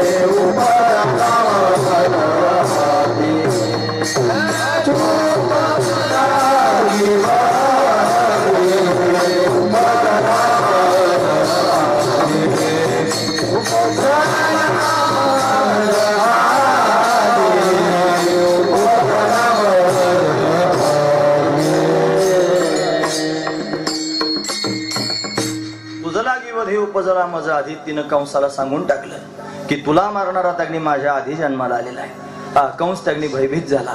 आपण अनेक वेळेला श्रवण करतो कंस म्हणजे अहंकार असतो, त्याला मारण्याकरिता बोधरूपी कृष्ण प्रगट होत असतो, तो झालाच. आणि त्याला त्यांनी निरोपही कळाला अहंकाराला की आता आपल्याला जावं लागणार आहे. तेव्हा परमार्थाचा शेवट काय होणार आहे याचा कोणी विचार करत नाही. तुम्ही ऐकतात ना सर्वजण, केला का कधी विचार आपल्या परमार्थाचा शेवट काय होईल? मी तुम्हाला काही प्रश्न विचारू का? मला तुम्ही सांगा, संसाराला शेवट असतो का? लग्न केल्यानंतर मुलगा वाटतो की नाही? झाला. मुलगा झाल्यावर मग नातू वाटतो की नाही? नातू झाल्यानंतर पंतू वाटतो की नाही? पंतू झाल्यावर खापर पंतू वाटतं का? वाटतं. अजून बंद व्हावं वाटतं का? चालू राहा वाटतं. त्याच्या पुढं काय काळ तोंड असते, खापर पंतू, त्याच्या पुढं काळ तोंड, अजून काय काय नाव असतील माझे पाठ नाहीत आता. म्हणजे संसार अशी वस्तू आहे जी संपूच नाही असं माणसाला वाटतं. किती दिवस भेटत राहिलं तर ते चालतच राहतं. हे पण यादी सापडली तर बघा बरं त्याच्यात लिहायला कुठे. म्हणून त्यांनी अशा पद्धतीने हे चालूच राहणार आहे. संसाराला शेवट नाही, संसाराला पूर्णविराम नाही, फुल स्टॉप अजिबात नाही संसाराला. मग फुल स्टॉप कशात आहे? परमार्थात आहे. परमार्थात फुल स्टॉप आहे. कधी माहिती आहे फुल स्टॉप? ज्या दिवशी जीवपणा संपून जाईल त्या दिवशी पूर्णविराम. ज्या दिवशी मोक्ष प्राप्त होईल त्या दिवशी पूर्णविराम. आणि त्यापेक्षा त्यांनी जर असं वाटलंच की आता मोक्ष प्राप्त करून काम झालंय, तरी सुद्धा थांबू नये, भगवंताचं सगुण दर्शन प्राप्त करून घ्यावं, तर भगवंताच्या सगुण दर्शनाकरता जर धाव घेत असेल तर भगवंताचं सगुण दर्शन हा फुल स्टॉप. मग त्यांनी कधीतरी आपल्या जीवनाला पूर्णविराम मिळाला पाहिजे ना, कधीतरी आपलं जीवन थांबण्याच्या दिशेने गेलं पाहिजे ना. मग असं जर त्यांनी आपण ऐकलं तर ऐकल्यानंतर आता आपण विचारलं पाहिजे की आपण आता फुल स्टॉपवर आलेलो आहोत का नाही. जर त्यांनी तुम्ही आले असाल तर धन्य आहात. कोणीतरी महात्म्या असं फुल स्टॉपवर येता येत नाही म्हणा, त्याला घासावं लागते. बिगर घासता कसं काय फुल स्टॉपवर आहे? मोठे बाबा म्हणायचे, मोठे बाबा म्हणजे वैकुंठवासी रघुनाथ महाराज उंबरेकर, ज्यांच्या परंपरेने आम्ही कीर्तन करतो. ते म्हणायचे उगच नाही मिळत, घासावं लागते. कुठेतरी घासली असेल, फार चांगलं वाजवतंय पोरग म्हणे, कसं काय घासली त्यानं म्हणून त्याला चांगलं वाजवता येते. फार तुम्ही चांगलं वाजवता आणि फार चांगले गातात, उगच नाही, याला घासावं लागतंय. बिगर घासता कसं काय येईल? म्हणे आलाम बसला हार्मोनियम वाजवायला लगेच वाजवता येईल का? बिगर घासता कसं येईल? अरे साधी हार्मोनियम वाजवायची म्हणलं तर घासाघीस करावी लागते. साधा मृदंग वाजवायचं म्हणलं तर घासाघीस करावं लागते. यांना भजन म्हणायचं म्हणलं तर आधी रियाज करावं लागते, घासावं लागते. मग भगवंताची प्राप्ती करायला कुठं घासावं लागणार नाही का? मग ती घासल्याशिवाय कशी काय मिळेल? मग पूर्णविराम प्राप्त होतो जीवनामध्ये, असा प्राप्त होत नाही. मग लोकांना बिगर घासताच सगळं मिळावं असं वाटतंय, मिळणारच नाही, अजिबात मिळू शकत नाही. त्याच्याकरिता त्यांनी त्या स्थितीत गेलं पाहिजे. हा महत्वाचा विचार लक्षात घेण्यासारखंच आहे महाराज. म्हणून तर त्यांनी महाराज कधीतरी थांबणार आहोत आपण. आणि काय आहे परमार्थातला शेवट? दोन्ही गोष्टींनी पहा. एक तुम्हाला सांगितलं मोक्ष आणि दुसरं सांगितलं भगवंताचं दर्शन. दोन्ही गोष्टी एकाच गोष्टीमुळे प्राप्त होतील. कशा प्राप्त होतील? एका गोष्टीचा त्याग केला की दोन गोष्टी प्राप्त होतील. कशाचा त्याग करायचा आहे? तुमच्या जवळ असणाऱ्या अहंकाराचा त्याग करायचा आहे. तुम्ही स्वतःला जे समजतात, मी स्वतःला बुवा समजतोय, हा बुवापणा ज्या दिवशी मी मातीत घालीन नेऊन, त्या दिवशी त्यांनी खऱ्या अर्थानं मी त्या स्वरूपामध्ये स्थिर झालो असं समजायचं. नाही तर जोपर्यंत मी स्वतःला बुवा समजतोय आणि महाराज समजून त्यांनी अमुक समजतोय, तोपर्यंत खऱ्या अर्थानं मला पूर्णता प्राप्त झाली नाही. कारण हे काही समजणं हे सारं खोटंच समजणं आहे महाराज. खरं समजणं तेच आहे, मी तो वासुदेव तत्वता कळविल विचारिता. हे समजणं रास्त समजणं, खरं समजणं हा पूर्णविराम आहे. म्हणून हे वासुदेव स्वरूप आपल्याला समजण्याकरिता टाकावं लागेल. काय टाकावं लागेल? त्याचं नाव आहे अहंकार. म्हणून तुकोबारांनी स्पष्ट शब्दात सांगितलं, अहंकार नासा भेद जगी निंद्य ओवळा. अहंकार घालवा, भेद घालवा, जगामध्ये निंदनीय आहे, ओवळा आहे, टाकून देण्यासारखा आहे. त्याचा विटाळ धरला पाहिजे, अहंकाराचा विटाळ धरला पाहिजे. माणसाच्या पोटात अहंकार येता कामा नये. जरा थोडं कीर्तनात जरा स्पष्ट बोलण्यात आलं किंवा जरा जास्त त्यांनी बोलण्यात आलं की लोक म्हणतात हा फार फुगीर आहे, फार अहंकारी. हा, काही लोक म्हणतात सुद्धा की नको म्हणे ते आमच्या भागात आम्ही त्याला बोलत नाही म्हणे का फार फुगीर आहे असं त्यांनी लोक म्हणतात. पण तुमच्या समोर फुगीरपणा सांगून काय करू? खरं बोलणारा माणूस लोकांना फुगीरच वाटत असतो. वाटू बरं, मला काय करायचं त्याच्याशी, महत्वाचा मुद्दा आहे. आपण खरं बोललं ना की ते कुठंतरी बोचतं, फेकून मारल्यासारखं लागतं, इजाच करतं महाराज. आबरूचा असला तर जखम बरी करतं, ते म्हणतं खरं आहे त्याचं म्हणणं. आणि आपण अहंकार टाकून दिला पाहिजे. बेआबरूच्या लोकांना काय महाराज किती बोला आणि काही करा, ते त्यांच्या अहंकारालाच खत पाणी घालीत राहतात. महत्वाचा विचार आहे. मग का बोलतोय कशाकरिता? त्याचं कारण एवढंच आहे, घालवायचं आहे अहंकार. कंस कंस रोजच ऐकतो आपण. कंस, साऱ्या दुनियाला कंस माहिती आहे महाराज. कंसाला मारायला देव आला आणि देवाने कंस मारून टाकला, हे सारे लोक ऐकतात. पण कंस कळायला पाहिजे ना, कंस म्हणजे अहंकार. हा अहंकार कंस आपल्या पोटात आहे आणि गोकुळ सुद्धा आपल्याकडेच आहे आणि कृष्ण सुद्धा आपल्याच पोटात प्रगट होत असतो. पण प्रगट केला पाहिजे ना. अहंकार घालवण्याकरिता कधी प्रगट करू आपण तो, याचा विचार केला पाहिजे. महत्वाचा मुद्दा मी तुमच्या समोर सांगतोय, जरा कान उंच करून ऐका. म्हणून त्यांनी अहंकार घालवला पाहिजे. म्हणून त्याग तरी ऐसा करा अहंकारा दबडावे. तुकोबाराय म्हणतात, जर जीवनात त्याग करायचा असेल तर असा त्याग करा, अहंकार घालवा. एक तुकोबारांचं प्रमाण सांगतो. ते म्हणतात, योग्याची संपदा त्याग आणि शांती आणि उभयलोकी कीर्ती सोहळा मान. ऐकतात ना तुम्ही सर्वजण? खरा योगी पुरुष जो आहे त्याची संपदा जर काय असेल तर त्याग आणि शांती. त्याग केल्यानं त्याला शांती प्राप्त होते. मग अर्थ लावताना असं लोक त्यांनी अर्थ लावतात. आता मी बरेच गाथे वाचले, माझ्याकडे सार्थ गाथे आहेत तुकोबारायांची. प्रत्येकाने अर्थ लावताना असा लावला की योग्याची खरी संपदा अशी आहे त्याग करणं आणि शांत स्थिती प्राप्त करून घेणं. मग त्याच्यामुळे त्याला काय मिळतं म्हणजे उभयलोकी कीर्ती सोहळा मान. उभयलोक म्हणजे इहलोक आणि परलोक, दोन्ही लोकांमध्ये त्याला कीर्ती मिळते, सोहळा त्याचा होतो, मान प्राप्त होतो. आणि असं त्याचं जीवन सांगितलं. पण मला तसं वाटत नाही. त्या अभंगाचा अर्थ लावताना असा लावला पाहिजे, योग्याची संपदा त्याग आणि शांती, उभयलोकी कीर्ती सोहळा मान. योग्याची खरी संपदा आहे त्याग, पण त्यानं त्याग कशाचा करायचा? मग त्याचं उत्तर आहे उभयलोकी कीर्ती सोहळा मान. खरा योगी तोच आहे ज्यानं उभय लोकातली कीर्ती सोहळा मान याचा त्याग केलेला आहे. या दोन्ही हे लोकांनी परलोकातला सोहळा त्याला नको आहे, त्याला कीर्ती नको आहे, मान नको आहे, वैभव नको आहे, प्रतिष्ठा नको आहे, संपत्ती काही नको आहे, त्याला फक्त परमात्मा हवा आहे. खरा योगी तोच आहे महाराज. त्यानं सर्वस्वाचा त्याग केला. मग हे त्यांनी उभय लोकातली कीर्ती सोहळा मान लागतो कोणाला? याची गरज कोणाला आहे? तुम्ही ऐकतात ना सर, माझं कळतंय पण बोलणं तुम्हाला. तुम्ही आपला सांगतो गोकुळातलं लगेच सुरू करतो ताबडतोब. तुम्हाला कळतंय पण माझं म्हणणं महत्वाचं सांगतो. याच्याशिवाय कसं काल्यापर्यंत जाता येईल? हाच काला आहे अहंकार टाकायचा आणि भगवंताशी एकरूप होणं. हा काला नाही का जीवब्रह्म ऐक्य ज्ञानाचा काला? हा सुद्धा कालाच आहे. म्हणून अहंकाराला या सगळ्या गोष्टी लागतात. उभय लोकातली कीर्ती कोणाला पाहिजे? मला. मी कोण आहे? अहंकार. मला पाहिजे दोन्ही लोकातली कीर्ती, लोकांनी मला मानलं पाहिजे. मी कोण आहे? अहंकार. मला पाहिजे सोहळे, मला पाहिजे मान, मला पाहिजे प्रतिष्ठा, मला पाहिजे वैभव, मला पाहिजे संपत्ती, मला पाहिजे धन, मला पाहिजे लौकिक. या सगळ्या गोष्टी मला पाहिजे. मी कोण आहे? अहंकार. जोपर्यंत अहंकार आहे तोपर्यंत या सगळ्या गोष्टींना वाव आहे. तोपर्यंत या सगळ्या गोष्टींना वाव आहे. ज्या दिवशी अहंकार संपून जाईल त्या दिवशी जगातलं काहीच नको वाटेल, कारण ज्याला पाहिजे होतं तेच निघून जाईल. महत्वाची गोष्ट आहे ती. एक धुंदीच आहे अहंकाराची सुद्धा. एक माणूस दारू प्याला आणि रस्त्यातच, त्याला किती मोठा रस्ता पुरच ना, राजाची वरात समोरून आली होती आणि आल्यानंतर रस्त्यातच उभा राहिला. आली शिपाई म्हणले अरे बाजूला सरक. राजाची हे म्हणला राजा पिजा मानित नाही, असा उभा होता मधीच रस्त्याच्या मध्यभागीच. अरे म्हणला राजा आहे तू, जरा विचार कर. तुम्हाला असू दे राजा, असे 100 राजे विकत घेईन. आता काय करायचं? मग ते एक माणूस गेलाच राजाकडे, म्हणला महाराज ते उभं राहिलं आणि ते म्हणते 100 राजे विकत घेईन. ते म्हणले त्याला काहीच म्हणू नका, त्याला धरा आणि आपल्या अतिथीगृहात रात्रभर त्याला राहू द्या. म्हणून त्याला नेला अतिथीगृहात, जेवण खावण सगळं त्याला दिलं. आणि दिल्यानंतर सकाळी राजसभा भरली ना आणला आणि आणल्यानंतर उभा केला. म्हणे बघा तुम्ही काल म्हणले होते 100 राजे विकत घेईन, किती सौदा करायचा बोला? ते म्हणलं मी नाही म्हणलो. अहो तुम्ही म्हणले काल, रेकॉर्ड करून घेतले आम्ही सगळ्यांच्या समोर, म्हणले असे 100 राजे विकत घेईन. कोण म्हणलं? मग तो हसला आणि हसून म्हणला असं आहे, जी म्हणली होती ना म्हणला ती आता उतरली. आता मी आहे महत्वाची गोष्ट सांगतो. दृष्टांत फार ग्राम्य वाटला असेल पण सिद्धांत मात्र महत्वाचा आहे. त्याच्या तोंडातून जी बोलत होती ना तिचं नाव आहे मदिरा. ती मदिरा म्हणत होती 100 राजे विकत घेईन. महत्वाची गोष्ट ती उतरली. आता याच्यात काही ताकद नाही महाराज घेण्याची. तसं त्याने जगातला मान सन्मान प्रतिष्ठा वैभव लौकिक हे सगळं मिळवायचंय कोणाला? अहंकाराला. आणि हाच पोटातला अहंकार उतरला रे उतरला की याच्यातलं काहीच नको. साधू संतांना काहीच नको, त्यांना फक्त देव पाहिजे. तो मज भावा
वेळोवेळा व्हावा पांडुरंग. तोच मला हवाय, त्याच्या वाचून दुसरं काही नको. का बरं? तुका म्हणे आता नाही अहंकार झालो तदाकार. नित्य शुद्ध अहंकार नाही म्हणून असा विचार करून अहंकार टाकला पाहिजे. हा विचारो आणि अहंकार सांडिजे मग असतीच वस्तू होईजे. जैसे आपुले सिद्धी स्वहजे आपणची केले. हा विचारो आणि अहंकार सांडिजे म्हणून असा विचार करून अहंकार टाकला पाहिजे. हे महत्वाचं आहे महाराज. म्हणून त्यांनी अहंकार जर आपल्या पोटात असला तर त्याला फार सांभाळून वागावं लागतं, कारण त्याला सगळ्या गोष्टींची जवळ गरज असते. म्हणून अहंकार घालवला पाहिजे. असं ऐकल्यानंतर अहंकाराच्या पोटात भीती निर्माण होते. ही हरिकथा हीच योगमाया आहे. आणि ही योगमाया त्यांनी अहंकार रूपी कंसाला चेतावना देते. तुझ लागे वधी उपजला मज आधी. म्हणून कथा कीर्तन हीच त्यांनी योगमाया आहे. ती त्याला सांगते समजून ऐक. तुझा शत्रू जन्माला आलाय. आणि असं ऐकलं की त्याने अहंकार डळमळीत होतो. कंस डळमळीत झाला पण तिकडे परमात्मा मात्र प्रगट झाला.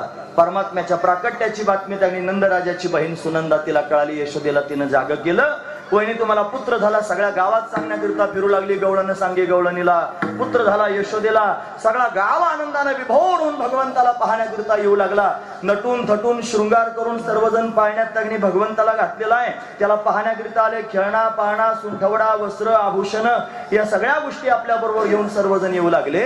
आणि भगवंताला पाहून त्यांनी सर्वजण सुखी झाले. एवढं सुख या सगळ्या लोकांना झालं की त्या सुखाची मोजदाद करता येत नाही. महाराज वर्णन करून गोकुळी त्या सुखा गोकुळी त्या सुखा गोकुळी त्या सुखा गोकुळी त्या सुखा गोकुळी त्या सुखा गोकुळी त्या सुखा गोकुळी त्या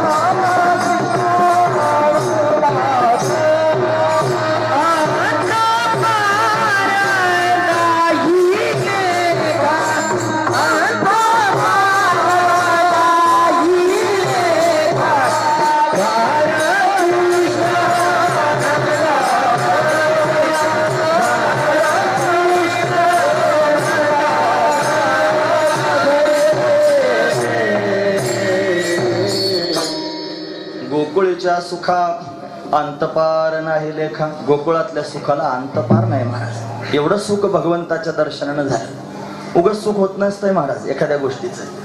सुख होण्याकरिता सुद्धा पोटात आस्था असावी लागते. पोटामध्ये प्रेम असावं लागते. भगवंताला पाहण्याची आस आधीपासून होती आणि तो देव त्याने दिसला म्हणून सुख झालं. ज्याला देवच पाहायची इच्छा नाही, ज्याला त्याने देवाविषयी काय घेणं देणं नाही, त्याला देव झाला काय आणि गेला काय, त्याला काय सुख लागणार आहे. फार कीर्तनामध्ये आनंद आला तर कीर्तन ऐकण्याकरिता काय सारे त्याने सारख्या विचाराचे असतात का? काही त्यांनी अगदी परमार्थ करता सारं सोडून परमार्थ करणारे सुद्धा असतात. काही त्यागणी महाराज व्यवहार क्षेत्रामध्ये जास्त पारंगत झालेले असतात, ते त्यांच्या क्षेत्रात गुंतलेले असतात. पण अशा कार्यामध्ये आपण सहभागी झालं पाहिजे असाही विचार करून त्यांनी इथं आलेले असतात. असे अनेक प्रकारचे लोक एकत्र आलेले त्यांनी आपल्याला सापडतात. पण सगळ्या लोकांना त्यांनी कीर्तन जरी तेच असलं तरी सगळ्या लोकांना सारखा आनंद होत नाही. का बरं? ज्यानं सारं शेंडी सगळं परमार्थात बुडालाय ना त्याला फार सुख होईल कीर्तन जर चांगलं झालं तर. आणि जो शेंडी सगळं संसारात बुडालेला आहे ना त्याला त्या सुखाविषयी काही घेणं देणं वाटणार. तो म्हणत झालं चांगलं झालं, पण सुख मात्र तेवढंच निर्माण होणार नाही. का बरं? त्याचा चित्ताचा विषय परमात्मा नाही म्हणून, त्याच्या चित्ताचा विषय त्यागणी महाराज भगवंताचं दर्शन करून घ्यायचं नाही म्हणून. या गोकुळवासी लोकांना सुख काय झालं? त्यांच्या सगळ्यांच्या चित्ताचा विषय एकच, एक विषय तो सगळ्यांचा हरी. सगळ्यांच्या चित्तात एकच बसलो तर देव पाहायचंय. देव पाहण्याकरिता तपश्चर्या केली, देव पाहण्याकरिता सायास केले, देव पाहण्याकरिता उपाशी राहिले, देव पाहण्याकरिता रात्रंदिवस जागे राहिले, देव पाहण्याकरिता त्यांनी महाराज कासावीस झाले, देव पाहण्याकरिता व्याकुळ झाले, देव पाहण्याकरिता रात्रंदिवस रडत राहिले म्हणून सुख झालं. विनाकारण सुखच काय होईल? गोकुळीच्या सुखांत पार नाही का म्हणतात. का बरं सुख झालं? त्याचं कारण त्यांच्या पोटात आधी देव पाहण्याची इच्छा उत्कट निर्माण झाली आणि मग देव भेटला म्हणून सुख झालं. बऱ्याच काळापर्यंत लेकरू होऊ नये, लेकरू लेकरू म्हणून कासावीस व्हावं आणि भगवंतानं कृपा करावी. त्याच्या दयेनं त्यांनी महाराज आयुष्याच्या पार शेवटच्या वेळेला त्यांनी अशा पद्धतीने लेकरू प्राप्त व्हावं. किती आनंद होईल, किती सुख होईल. का सुख झालं? त्याला जेवढं सुख झालं तेवढं भावबंधाला होतंय का? तेवढं अख्ख्या गावातल्या लोकांना होतंय का? मला खरं सांगा तुम्ही. त्याने बिचाराने लेकरू व्हा म्हणून कासावीस होऊन त्यांनी कितीतरी नवस सायास केले, दवाखाने दुनियादारी सगळं त्यांनी केलं आणि त्याला लेकरू झाल्याबरोबर घळघळा त्याच्या डोळ्यातून पाणी वाहू लागतं, आनंदाचे अश्रू वाहतात. तेवढे आनंदाचे अश्रू त्यांनी शेजारच्या गावातल्या लोकांच्या डोळ्यातून वाहतील का? का बरं? त्याला काय घेणं देणं आहे त्याच्याशी? लेकरू व्हावं कोणाला वाटत होतं? याला वाटत होतं. झालं की नाही त्याला लेकरू म्हणून त्याला सुख झालं. मग गोकुळातल्या लोकांना सुख का झालं? त्याचं कारण एवढंच आहे की त्यांच्या अंतकरणामध्ये भगवंताच्या दर्शनाची आस होती म्हणून. सगळ्यांना सुख व्हायचं काम नाही. सगळे गोकुळवासी एका विचारावर आले होते. सगळे गोकुळवासी त्यांनी महाराज भगवंताच्या चिंतनात तल्लीन झाले होते आणि वाट पाहत होते म्हणून भगवान आला. सर्वजण आनंद झाले. गोकुळीच्या सुखा अंतपार नाही लेखा, बाळकृष्ण नंदा घरी आनंदला नर नाही. इकडे त्यांनी महाराज सर्वांना आनंद झाला पण कंसाला मात्र दुःख झालं. हा कंस अहंकारच, याला चांगलं झालेलं कधी सहन होत नाही. म्हणून त्यांनी खरा परमार्थ जर पाहायचाच असेल शोधून तर एक माझं म्हणणं ऐका तुम्ही सगळेजण. खरा पारमार्थिक मनुष्य कोण? तो फार त्यांनी रंगलेला आहे बाहेरून, त्याने फार चट्ट्या पट्ट्याचा झालाय म्हणून त्याला पारमार्थिक म्हणू नका. खरा पारमार्थिक कोण? ज्याला दुसऱ्याच्या सुखात सुख वाटतं तो खरा पारमार्थिक आहे महाराज. ज्याला दुसऱ्याच्या दुःखात दुःख होतं तो खरा पारमार्थिक आहे. नाही तर बाहेरून फार चट्टापट्टा केलेला आहे, नट्टा फट्टा, आणि दुसऱ्याला दुःख झाल्यानंतर याला आनंद होतो. बरा असाच पाहिजे. काय तुझ्या गांधाला करतो? कपाळाला गण तर फार मोठा लावला, दुसऱ्याचं वाईट झाल्यावर मग तो बराबरा त्याला असंच पाहिजे. अरे दुसऱ्याच्या दुःखानं दुःखी होतो तो खरा महात्मा आहे. हा महत्वाचा विचार आहे. म्हणून दुःखवी अनेकांच्या दुःखे हा खरा पारमार्थिक आहे. तुका म्हणे सुख परावे या सुखे आणि अमृत हे मुखे श्रव तसे. पण खरा पारमार्थिक तोच आहे की दुसऱ्याच्या सुखात सुखी होतो. तुका म्हणे सुख परावे या सुखे, दुसऱ्याच्या सुखात सुखी होणारा मनुष्य पाहिजे. म्हणून माणसानं विचार केला पाहिजे प्रॅक्टिकल जीवनामध्ये की आपल्या कपाळानुसार, आपल्या कर्मानुसार, आपल्या भाग्यानुसार भगवंतानं आपल्याला काहीतरी दिलंय. जे आपल्या भाग्यानं आपल्याला प्राप्त झालेलं आहे, जे आपल्या भाग्यात एवढंच होतं आपल्याला ते मिळालं. याच्यापेक्षा जास्त जर एखाद्याला प्राप्त होत असेल तर ते त्याच्या कपाळानं त्याला मिळालेलं आहे. त्याला मिळालं म्हणून मी दुःखी व्हायचं काही कारण नाही. त्याला त्याचं चांगलं झालं म्हणून मला वाईट वाटायचं काही कारण नाही. या भूमिकेत राहावं अशी जर भूमिका पोटात धारण केली तर माणसाला जीवनात कधीच दुःख होणार नाही. लोक दुःखी त्यांनी स्वतःला त्रास आहे म्हणून कमी आहेत, दुसऱ्याचं चांगलं झालं म्हणून जास्त दुःखी आहेत. मला हा महत्वाचं. लोकांच्या दुःखाचं कारण स्वतःच त्यांनी प्रतिकूलता नाही, दुसऱ्याची अनुकूलता आहे. दुसरे चांगले आहेत म्हणून लोक दुःखी आहेत. हा त्यांनी समाजातला प्रत्यक्ष पाहायला मिळणारा भाव आहे. मग गोकुळवासी लोकांना सुख झालं गोष्ट खरी आहे, पण सगळ्यांना सुख झालं नाही. तिकडे कृष्ण गोकुळी जन्माला आणि इकडे दुष्टा चळकाप सुटला. कंसाला दुःख झालं महाराज, त्याला वाईट वाटायला लागलं. तुम्हाला अरे माझा शत्रू जन्माला आला आणि पंचक्रोशीत कुठेतरी मारायला गेलं पाहिजे. लगेच त्यांची सभा भरवली की पुतनाबाईला पाठवून दिली. पुतनाबाई भगवंताला मारण्याकरिता गेल्या. भगवान त्यांनी लहान आहे त्याला पाहण्याकरिता त्यांनी, पुतनाबाई खरं तर तपस्वीच आहेत त्या सुद्धा. मागच्या जन्मातली तपश्चर्याच आहे ती. बलीची कन्या रत्नमाला आहे. भगवंताच्या समोर त्यांनी गेली 11:30ला 5 मिनिटं कमी असताना. आणि जाऊन त्यांनी महाराज तिने पाहिलं भगवान लहान आहेत, तिला त्यांनी महाराज यशोदेला खोटं नाटक काहीतरी सांगितलं. घरात घुसली, भगवंताला मांडीवर घेतलं. त्याला पाहून फार तिला समाधान वाटलं. तिची समाधी लागली. देवानं परत माया पसरवली आणि पुन्हा पूर्वस्थितीत आली आणि येऊन त्यांनी अशा पद्धतीनं स्तनपान करू लागली. भगवंतानं तिचं विषय पिऊन घेतलं, तिचं त्यांनी दुधय पिऊन घेतलं. आता तिला प्रेम पाना अशा पद्धतीने त्यांनी फुटला आणि मग तो त्यांनी महाराज प्राण खेचायला सुरुवात केली. महत्वाची गोष्ट आहे, पुतनेचा उद्धार केला. माऊली म्हणतात शोषिली पुतना येणे मोहिलेले करू, म्हणून पुतनेचा शोषून घेतलं अशा पद्धतीची ही पुतना आहे. म्हणून तिला तो भाव त्यांनी प्राप्त करून दिला. तो सनकादिकाचे निमाने सायुज्य सौरसुदी झाला पुतने जी विषाचे निस्तनपाने मारवाली. पुतनेचा उद्धार करून टाकला. पुतना देवाला झाकण्याकरिता मारण्याकरिता आली होती. ही अविद्यारूपी पुतना त्यांनी येत असते महाराज भगवंताला झाकण्याकरिता, पण तिला तेवढं महत्व देऊ नये. म्हणून बोध जर प्रगट झाला असेल तर बोधाला खत पाणी घालावा, अविद्येला त्यांनी धारा देऊ नये. म्हणून त्यांनी अविद्या घालवण्यासारखीच आहे. नाहीतर जर ज्ञान एखाद्याला प्राप्त झालं, माझं म्हणणं ऐकतात ना तुम्ही सगळेजण, गुरुकृपेने एखाद्याच्या जीवनामध्ये जर ज्ञान झालं आणि ते ज्ञान जर आपण त्यांनी पक्क करून ठेवलं नाही तर अविद्या घालत असते. म्हणून त्यांनी दोन प्रकारचं ब्रह्मज्ञान असतं. एक आहे आदृढ अपरोक्ष ब्रह्मज्ञान आणि एक आहे दृढ अपरोक्ष ब्रह्मज्ञान. आदृढ म्हणजे त्यांनी ब्रह्मज्ञान तर झालेलं आहे पण दृढ झालेलं नाही, पक्क नाही. तोंडानं म्हणतोय अहम ब्रह्मास्मी, पण वागायच्या कामाला मात्र वस्तुस्थितीत वेगळंच वागतोय, अमुक समजून वागतोय स्वतःला. पण असं जर असेल तर ते कच्चं आहे अजून. हे कच्चेपणा पोटातला निघून जाण्याकरिता त्याला दृढ केलं पाहिजे. म्हणून दृढ अपरोक्ष ब्रह्मज्ञान जीवनात प्राप्त व्हावं आणि ते दृढ अपरोक्ष ब्रह्मज्ञान होण्याकरिता त्यांनी अभ्यास केला पाहिजे. त्या बोधाला त्यांनी अशा पद्धतीने खत पाणी घालून सारखं त्याच्या चिंतनात रमलं पाहिजे. शंकराचार्यांनी जगाला सांगितलं, ते म्हणतात वेदांत वाक्येषु सदा रमन्ति, सदैव वेदांत वाक्यामध्ये रममान व्हावं.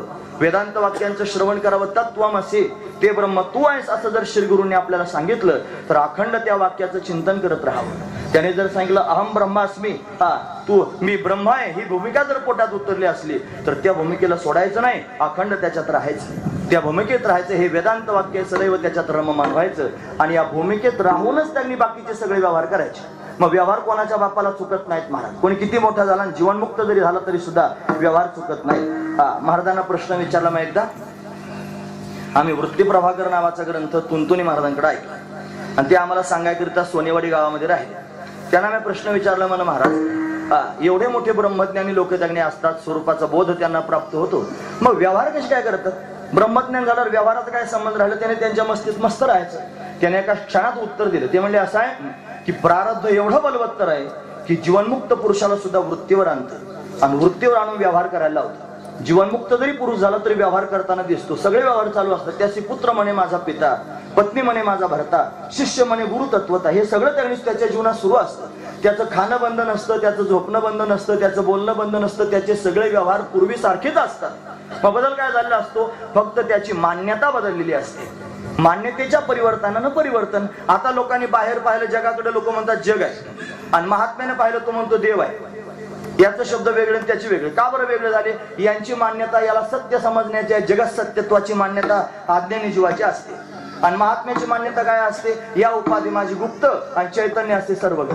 त्याची मान्यता त्या प्रकारची आहे. म्हणून तर त्यांनी महाराज जीवनमुक्त जरी झाला तरी त्याचे व्यवहार मात्र चालू राहतात. हा त्यातला भाव आहे. मग व्यवहार जर चालू राहणार असतील तर कसे व्यवहार करावेत हे जीवनमुक्तानं पण ठरवावं ना. जीवनमुक्त झाल्यानंतर जर संसाराला पाणी घालीत राहिला आणि बायका पोराचे धुणे धुत राहिला तर काय त्याचा उपयोग आहे? गुरुजींचे शब्द सांगतो, परत एकदा सांगतो, गुरुजींचे शब्द सांगतो. गुरुजी म्हणायचे जीवनमुक्त झाल्यानंतर जर संसार करीत असला तर घाणीनं भरलेले खेटर खातो. दुसरं काय मिळतं संसारात? संसारात लोक काय देतात? काय पूजा करतात? जन्मभर ब्रह्मचर्य राहायची शपथ घेतली त्या भीष्माचार्यांनी, आणि एवढं त्यांनी हस्तिनापुराच्या गादी करता सगळा त्यांनी अट्टहास केला. आणि दुर्योधन म्हणला का आमचं अन्न खाताना शत्रूच्या बाजूने युद्ध करता लाज वाटत नाही? मग भीष्माचार्यासारख्याला खेटर खावं लागले दुर्योधनाचे. जन्म त्यांच्याकरिता देऊन आपलं कुठं मोजता? महत्वाची गोष्ट आहे. म्हणून संसार असाच आहे. पण जीवनमुक्त झाल्यानंतर जर खरंच विवेक पोटात असला तर त्याने त्यांनी महाराज अशा पद्धतीनं संसाराच्या छंदात पडण्यापेक्षा भगवंतावर प्रेम करावं, सगुण भक्तीमध्ये लागावं. सगुण चरित्रे परम परित्रे पवित्रे सादर वर्णावे, असं आहे महाराज. त्यानं भगवंताच्या भक्तीत स्वतःला सोडून द्यावं. त्याच्याकरिता तुका म्हणे आम्हा जन्म गोडे यासाठी असं म्हणतात. म्हणून तर त्यांनी महाराज अविद्येला थारा द्यायचा नाही. आपल्याजवळ झालेलं ज्ञान दृढ करून ठेवायचं, त्या ज्ञानावर आरूढ राहायचं, संसाराला गौणत्व द्यायचं. प्रपंचातले सगळे व्यवहार तुम्ही केले तरी होणार आहेत आणि नाही केले तरी होणारच आहेत. कारण ते प्रारब्धानं होत असतात, हा सिद्धांत लक्षात घ्या. पण प्रारब्धेची भरे पोट, प्रारब्धेची काय म्हणतात, प्रारब्धेची जोडे धन, प्रारब्धेची वाढे मान, प्रारब्धेची भरे पोट तुका करीना बोगाट. लोक हे मान्य करीत नाहीत म्हणून दुःखी आहेत आणि झटपट करतात. आणि एवढं सांगून जर झटापटी करीत असाल तर अजून प्रमाण तुकोबारायचं सांगतो. ते म्हणतात करिता भरोवरी दुरावसी दुरी आणि भवाची पुरी वाहावसी. म्हणजे ज्याला खरंच परमार्थ करायचा असेल त्याला नाथांनी अगदी शेरा मारून सांगितलं, जया परमार्थाची चाड तेने सांडावी लिगाड आणि धरुणी भजनाची चाड नित्य नेमा आदरे. म्हणून त्यांनी ज्याला खरंच परमार्थ करायचंय, भगवंताचं चिंतन करायचं, त्याने हे लिगाड सोडून द्यायचं. लिगाड म्हणजे गबाळ. हे त्यांनी संसाराचे जे जमा केलं जातं ना, गबाळच आहे मला. हा, येडे सुद्धा रस्त्याने चालतात ना, गबाळ गोळा करतात, ते कागद गोळा करतात. धर कागद का घाल गोणीत, धर कागद का घाल गोणीत, ते तरी काय कागदच आहेत. आणि आपले त्यांनी फक्त शिक्का मारून आले कागद असतात, आपण एक गोण्यांमध्ये भरतो. धर कागद का भर गोणीत. आता त्या येड्यात आपल्याला काय फरक आहे, त्याला टाकून जावं लागणार, आपल्याला पण टाकून जावं लागणार आहे. त्याला खायला किती लागतं, आपल्याला तेवढंच लागतं. मला काय खायला काय जास्त लागतं आणि कमी लागतं असं काही फरक आहे का? पण कागद गोळा करायच्या छंदात आपण त्यांनी राहतो. महत्वाचा विचार आहे. असं त्या माझं म्हणणं जर एखाद्याला पटत असलं तर बिचाराच्या जीवनामध्ये आनंद तरी घेता येईल. नाही तर लोक या कागदाच्या छंदात जीवनाचा आनंद घ्यायचा विसरून गेले. कधी जीवन जगणार आहेत, कधी स्वतः करता वेळ देणार आहेत, कधी त्यांनी स्वतःचं हित त्यांनी साधणार आहेत, कधी आनंदानं कधीतरी 4-8 दिवस शांतपणे राहून त्यांनी स्वतःचा जीवनाचा आनंद भोगणार आहेत. अरे कधीच भोगत नाहीत लोक. कधी त्यांनी स्वतः करता वेळ काढत नाही. अरे स्वतः करता वेळ काढा. ही तागणी महाराज वारी पंढरीची सर्वजण करतात. कशाकरिता वारी आहे? आता आम्ही पंढरपूरच्या वारीला गेलो, 20 दिवस होते की नाही. हा, सगळे तागणी मंडळी आमच्या बरोबर होती. याच्यात बरेच माझ्या डोळ्यासमोर दिसत आहेत. केवढा आनंद आला महाराज. हा, काही तागणी चित्तात राहिला नाही, फक्त भगवान चित्तात राहिला. आनंदाचा पूर वाहत होता. हा, फक्त परमात्मा चित्तात राहत होता. किती आनंद आहे. अरे वारकरी डोळ्याला दिसला तरी डोळ्याला पाणी येतंय, आठवण आली वारीची तरी सुद्धा. म्हणून त्यांनी काहीतरी थोडी करा, काढा काढी, जाती आयसी घडी पुन्हा नाही. पण हातातून जर शरीर निघून गेलं आणि हे जर पडून गेलं तर कधी हाताला यायचं. म्हणून फार त्यांनी बोलता येतं, बाबा सुद्धा होता येतं, पण नातवंड सुटत नाही. असं त्यांनी सगळ्या गोष्टी होतात, पण नातवंड सुटत नाही. काय करावं, यावंच वाटतं तुमच्याकडे, पण नातू जाऊ देत नाही. आणि त्याला माझ्याशिवाय काय करमत नाही. मग ती द्वासरा काढते, त्याला ताप येतो. तू मेल्यावर काय करील नातू?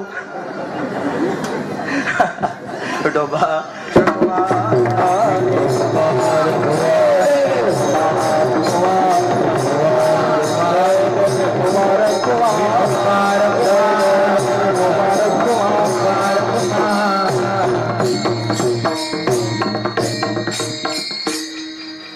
पुतनाबाई अविद्या आहेत आणि ही अविद्या ज्ञानावर आवरण घालते.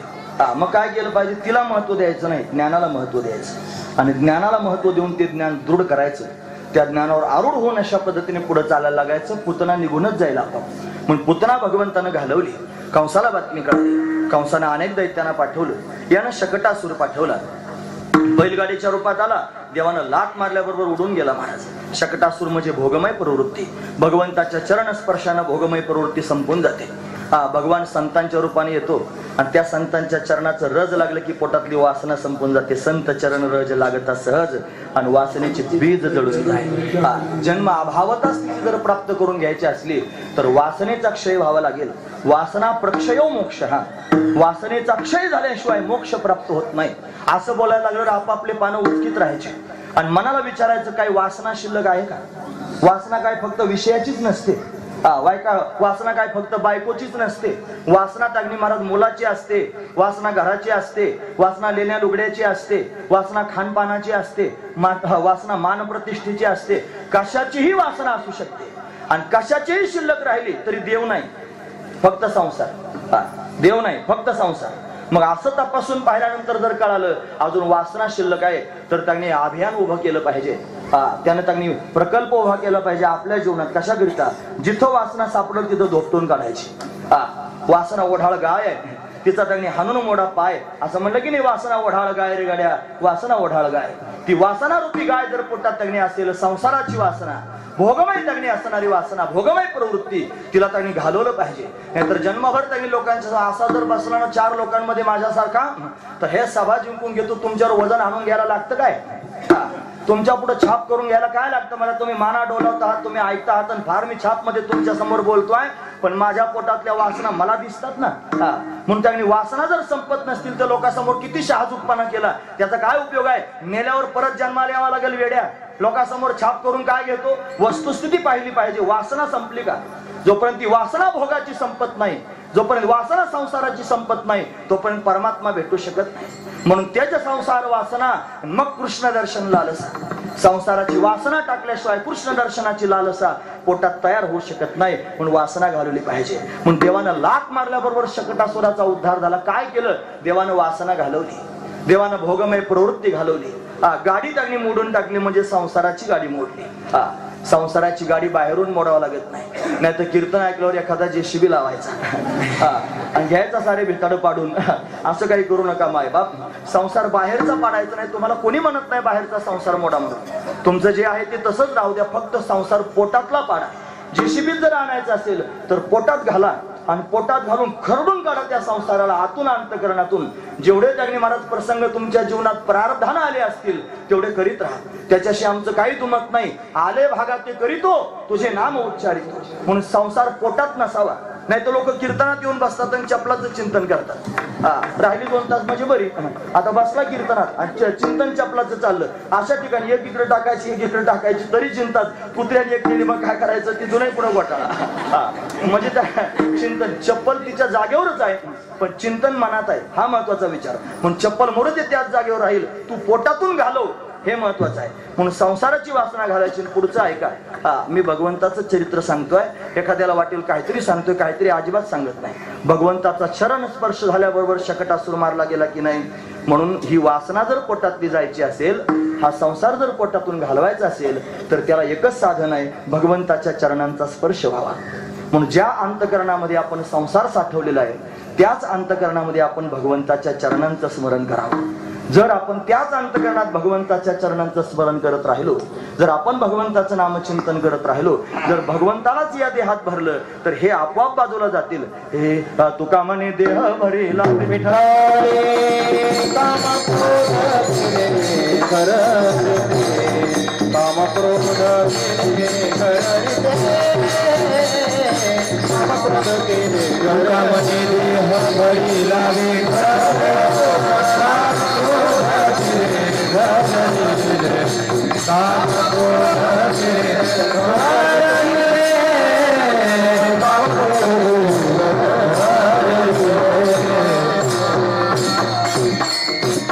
तुकामणे देह भरिला विठ्ठले काम क्रोधे केले घर रीते.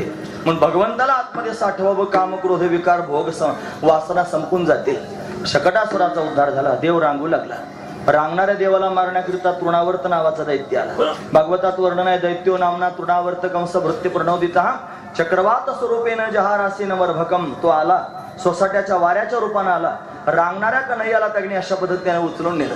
भगवंतानं आकाशातच त्याचा उद्धार करून टाकला. तृणावर्त त्याने मारून टाकला. हा तृणावर्त म्हणजे रज तमाचं प्रतीक आहे. रजगुण आणि तमोगुण.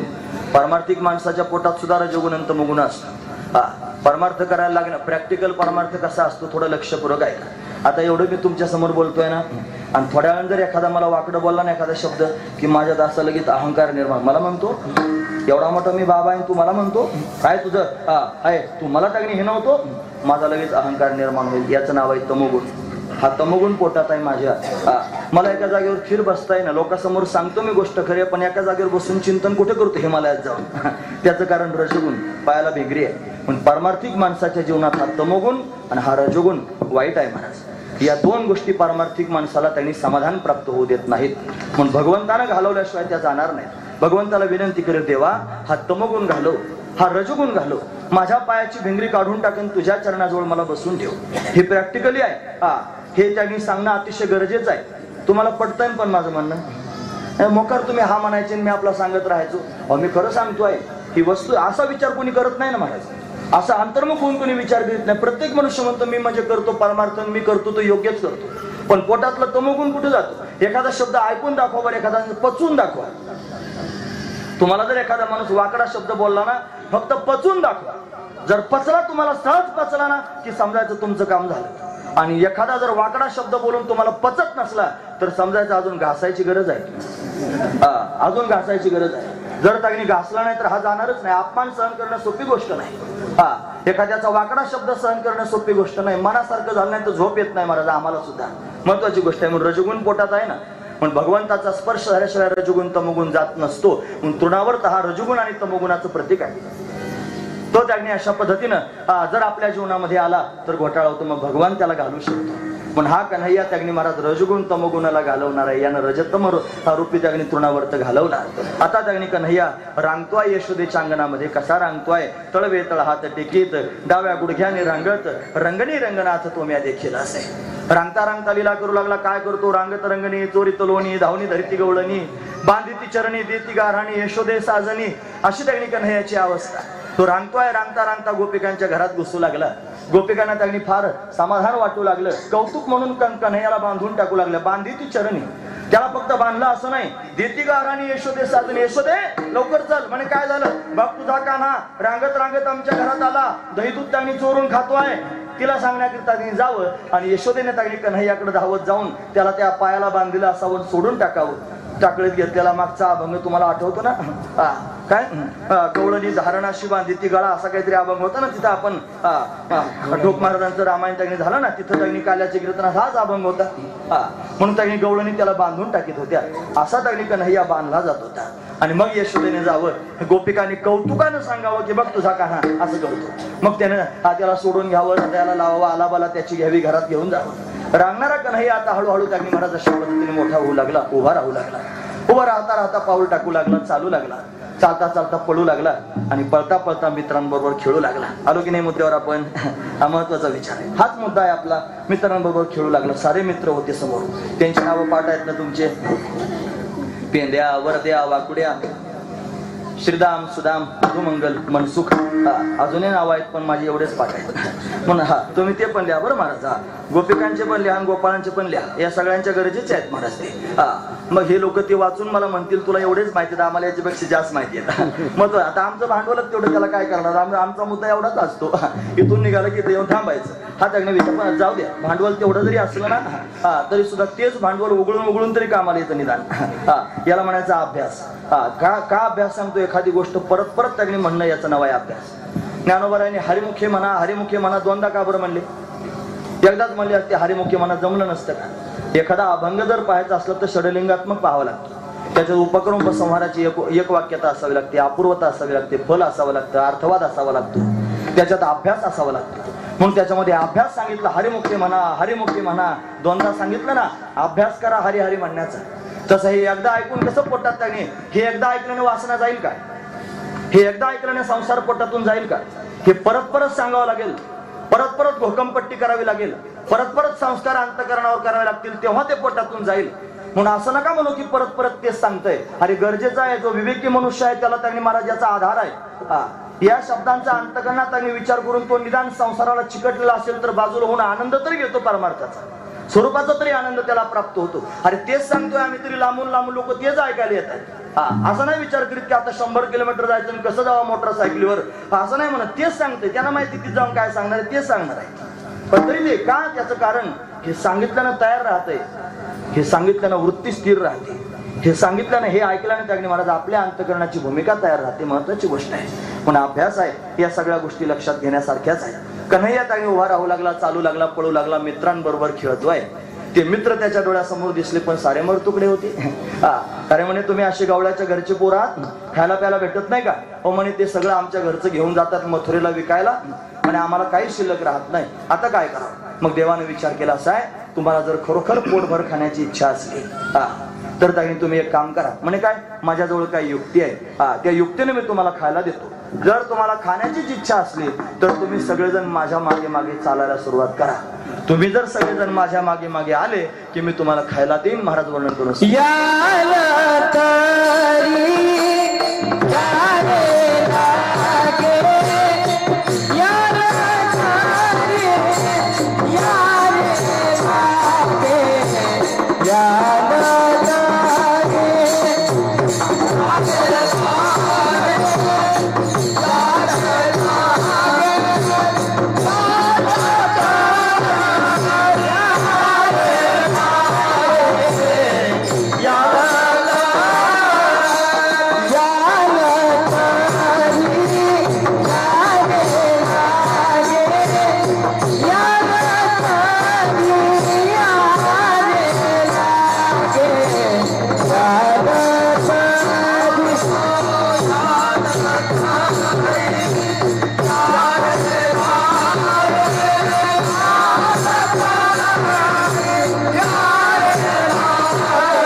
अवघे माझ्या मागे मागे अवघे माझ्या मागे मागे अवघे माझ्या मागे मागे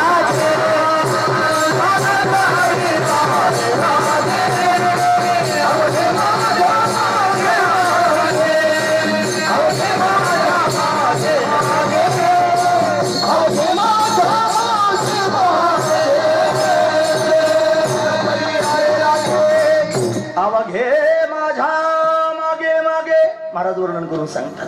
भगवान म्हणतो गोपाळांना, तुम्हाला जर घरी खायला भेटत नसलं ना, एक काम करा, माझ्या मागे या. याला तरी यारे लागे. हे म्हणण्याचं काय तात्पर्य, जर तुम्हाला या वाटत असलं तर या. म्हणजे आलेच पाहिजे असं नाही म्हणल्या, यालं तरी यारे लागे. जर तुम्ही येण्याचा विचार करत असाल माझ्या मागे, तुम्हाला जर माझं पटत असलं तर घ्या.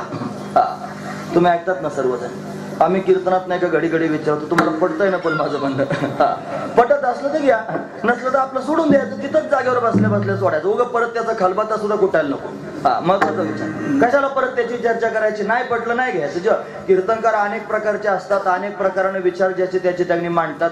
म्हणून काय त्यांचे विचार आपल्याला नाही पटले म्हणजे त्याची चर्चाच करायची असते का? अजिबात नाही. नाही पटलं का सोडून द्यायचं. जेवढं घेण्यासारखं असेल तेवढं पदरात पाडून घ्यायचं, नाही वाटलं दिलं सोडून. असं जाण कीर्तनकार शेवटी म्हणतात सुद्धा, जे योग्य असेल माझ्या गुरुजींचा आहे, अयोग्य असेल माझ्या बुद्धीचे दोष आहेत, ते इथंच टाकून द्या. असा पदर करून माझ्या पदरात टाका असं म्हणतात की नाही सगळे लोक. मग तो बिचारा पार पदरात टाका म्हणतो, तरी आपण घेऊन जातो, नंतर ती सगळीच बसतो. कशाला जगळायचं, नाही पटलं सोडून द्यायचं. सरळ गोष्ट आहे महाराज. हे पण लक्षात ठेव, माझं बोलणं जरा खरं वाटतंय तुम्हाला. नाही मग खरं बोलतोय महाराज, मी वस्तुस्थिती सांगतोय, खोटं नाही त्याच्यात. म्हणून त्यांनी वस्तुस्थितीतच राहिलं पाहिजे. बडबडून बोलणारी माणसं कपटी नसतात. खरं बोलत जायचं, काय असेल नसेल ते. काय पोटात काय ठेवायचंच नाही मला. नाही तर उगा आतल्या गाठीचं राहिलं तर संसाराच्या कामाचं नाही, परमार्थाच्या कामाचं नाही. आतल्या गाठीचा माणूस कोणाच्याच कामाचा नाही, तो फक्त स्वार्थी. त्याचं धोरण एवढंच असतं, आपल्या पोळीवर तूप असतं. मग तो दांभिक आहे, तो त्याने बाहेरून दंभे करी बघते, स्वंग दावीजा म्हणून तो दंभच त्याच्या पोटात आहे. तो लोकांसमोर एक दाखवून दुसरं करतोय. म्हणून दांभिकता कशाला पोटात असली पाहिजे. जे असेल ते आपलं सरळ पाहिजे, सगळ्यांच्या समोर. अगदी राज रोज त्यांनी रोखोक त्यांनी अशा पद्धतीने सगळे मुद्दे मोकळे करून सोडले पाहिजे. मग काय पटलं तेवढं घ्यायचं, नाही पटलं तर घेऊ नका. सरळ तसं देव म्हणतो, यालं तरी यारे लागेल. जर तुम्हाला यायचं असलं तर या. जर तुम्हाला खायची इच्छा असली, जर तुम्ही त्याने खरोखर घरचे लोक तुम्हाला देत नसले, आणि जर खा वाटत असलं तर या, नसलं तर मग राहू द्या. पुढचं नाही म्हणला देव, पण तुम्हाला या शब्दात काय अर्थ निघतो, यालं तरी यारे लागेल. जर तुम्ही येणार असला तर या.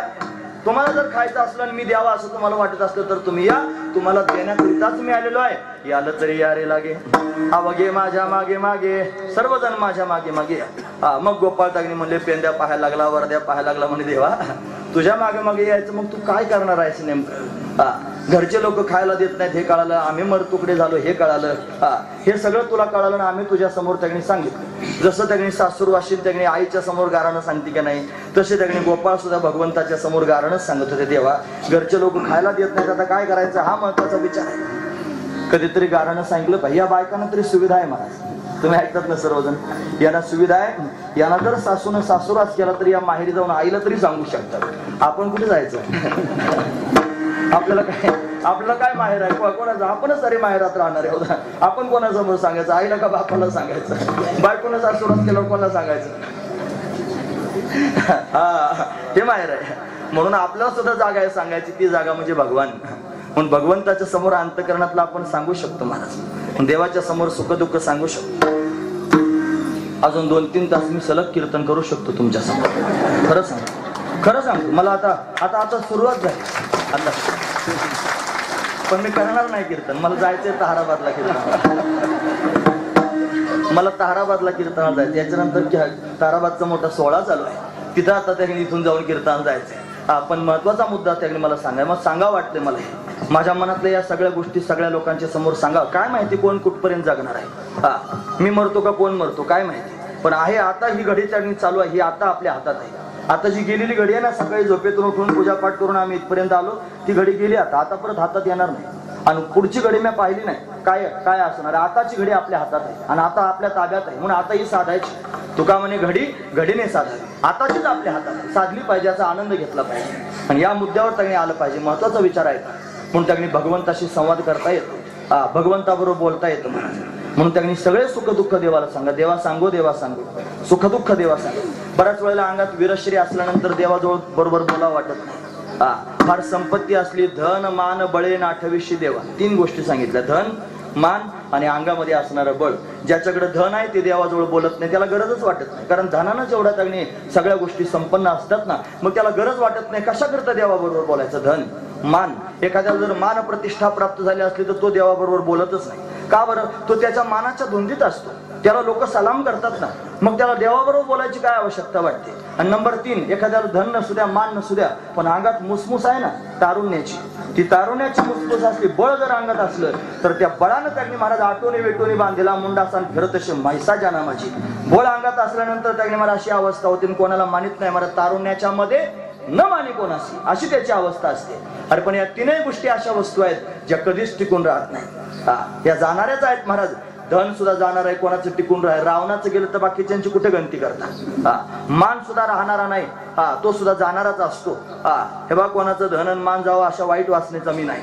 नाही तर एखाद्याला वाटेल हे असं म्हणताय, अजिबात नाही. ज्याच्या त्याच्या प्रारब्धानं ज्याला मिळालंय त्याच्याजवळ ते आहे महाराज, त्यानं सांभाळा प्रेमाने, इथपर्यंत ठीक आहे. पण जाणार आहे मात्र एक दिवशी. या धनाचा न धरी विश्वास, जशी तरुवरी छाया, जशी झाडाची सावली दिवसातून 3 ठिकाणी फिरते, तसं धन कोणाचं स्थिर राहत नाही, मान कोणाचं स्थिर राहत नाही, बदलत राहतो. म्हणून सावध झालं पाहिजे. या गोष्टी करू वाटल्या तरी पण पचवाव्यात, कारण भविष्यात त्याला सामोरं जाताना दुःख होऊ नये म्हणून आधी तयारी करावी. याच्याकरिता या गोष्टी पोटात ठेवाव्या. नंबर 3 तारुण्य.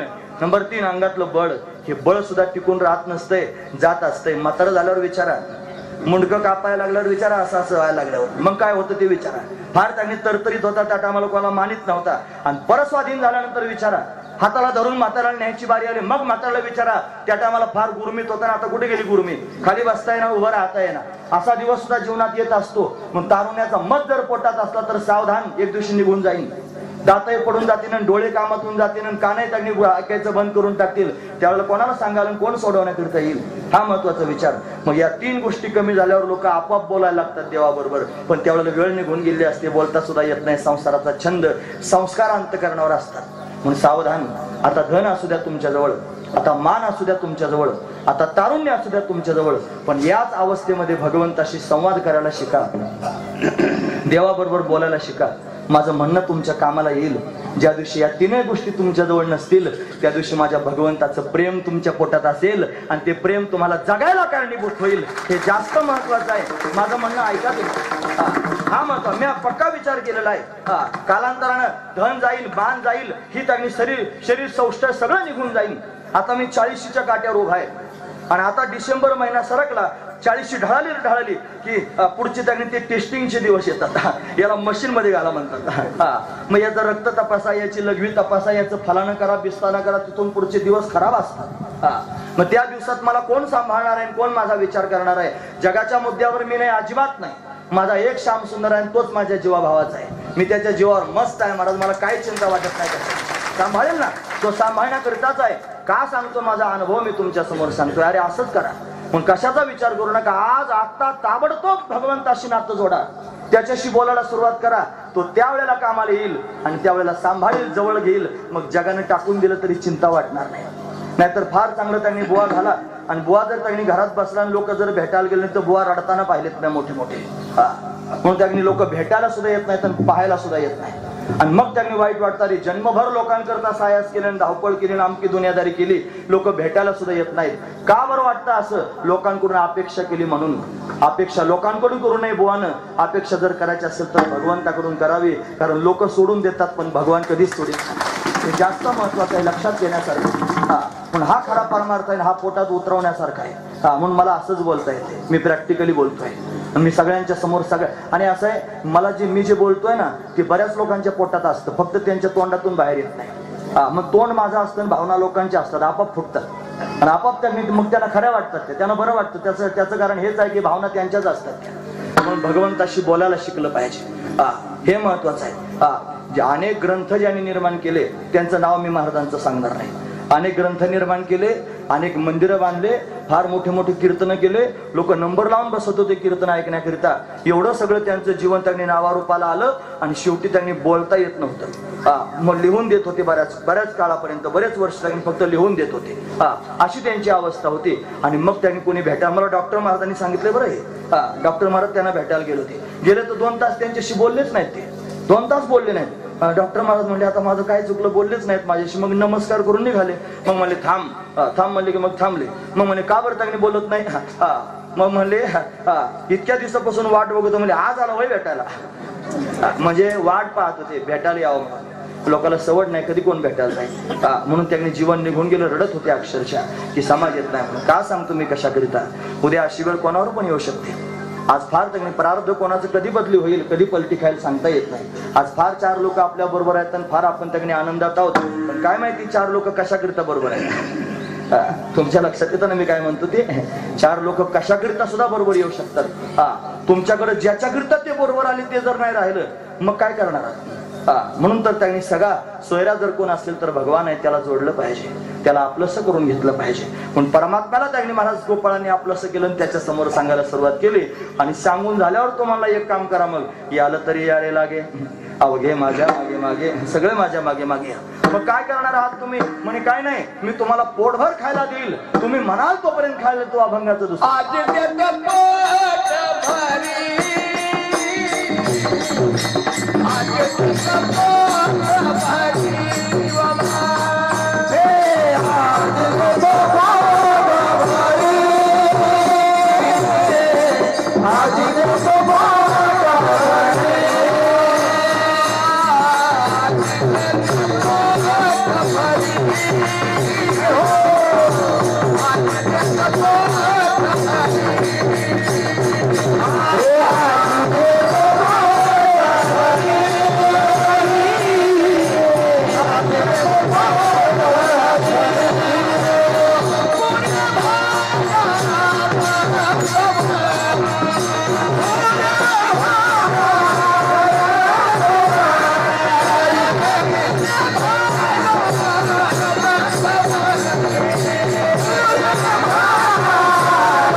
तरी यारे लागे, अवघे माझ्या मागे मागे, आज देतो पोट भरी, पुरे म्हणाल तो वरी.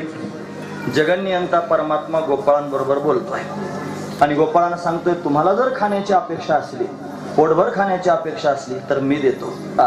गोपाळ नंतर म्हणतात बहुबरा बहुबरा, या सांगा ते मिळे चारा.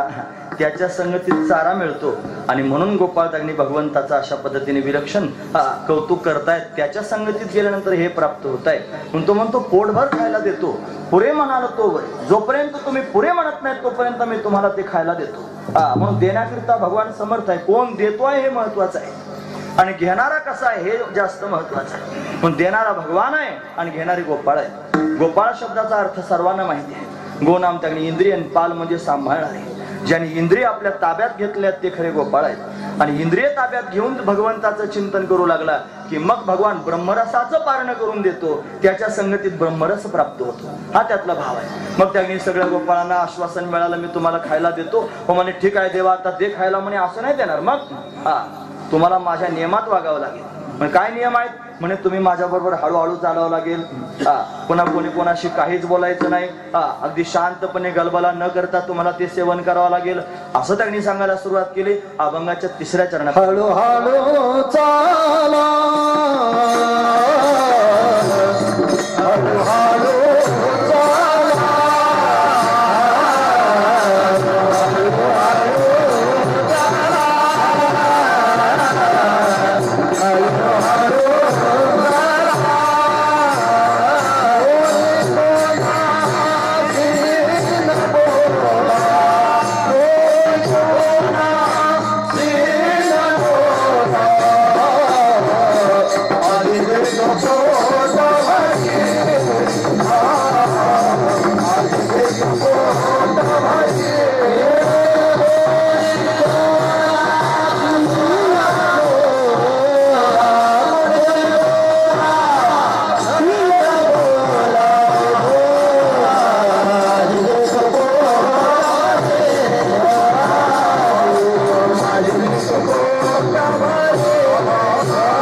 हळूहळू चाला, कोणी कोणाशी न बोला, आज देतो पोट भरी पुरे म्हणाल तो वरी. हळूहळू त्यांनी चालावं. बघा, परमार्थातला आनंद जर घ्यायचा असेल तर तो एकदम प्राप्त होत नाही, मग हळूहळू प्रवास केला पाहिजे. म्हणून त्यांनी संसार करताना सुद्धा मनुष्य एकाएकी त्यांनी धावपळीने मोठा जर त्यांनी संसार थाटायचा प्रयत्न केला तर संसार घाईनं मोठा व्हायचा नाही, मग हळूहळू त्याला तो वाढवावा लागणार. पण कोण्याही त्यांनी माध्यमातून प्रवास करायचा असेल, जर आपल्याला ध्येय साधायचं असेल तर एकदम चालून चालणार नाही, हळूहळू चालावं लागेल. तसा पारमार्थिक माणसानं प्रवास करत असताना त्यांनी मला सावकाश चालला.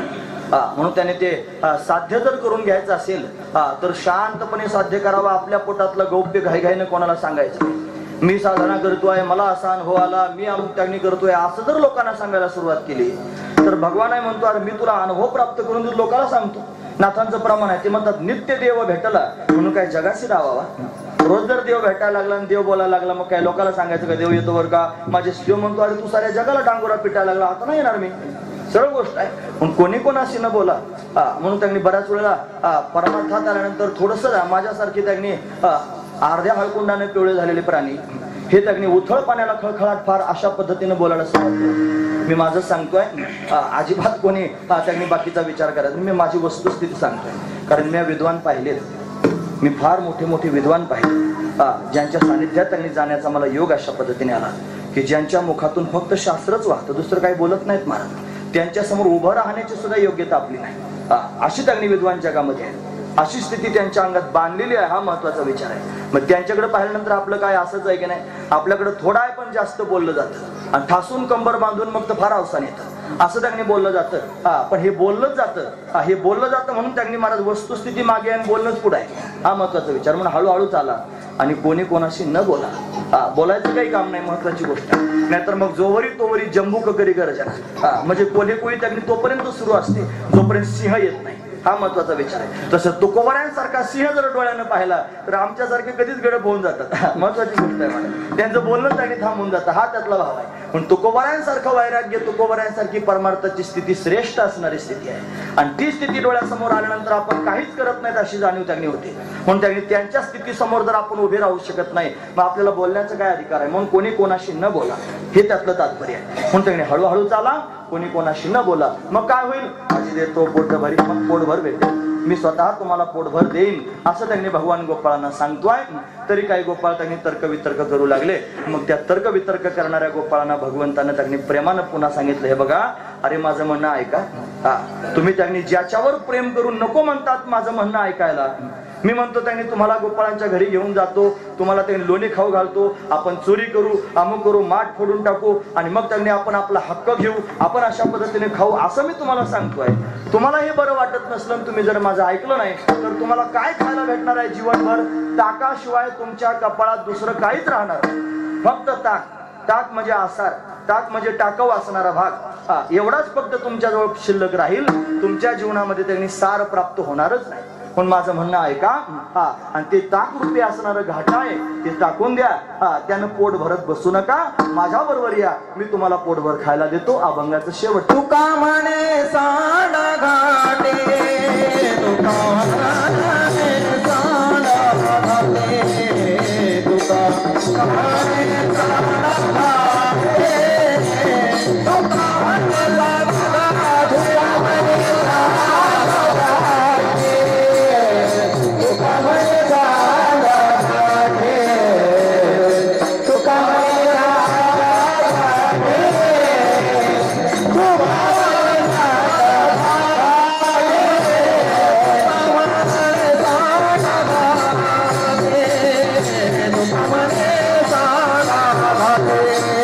तुका म्हणे सांडा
पुरे मनाला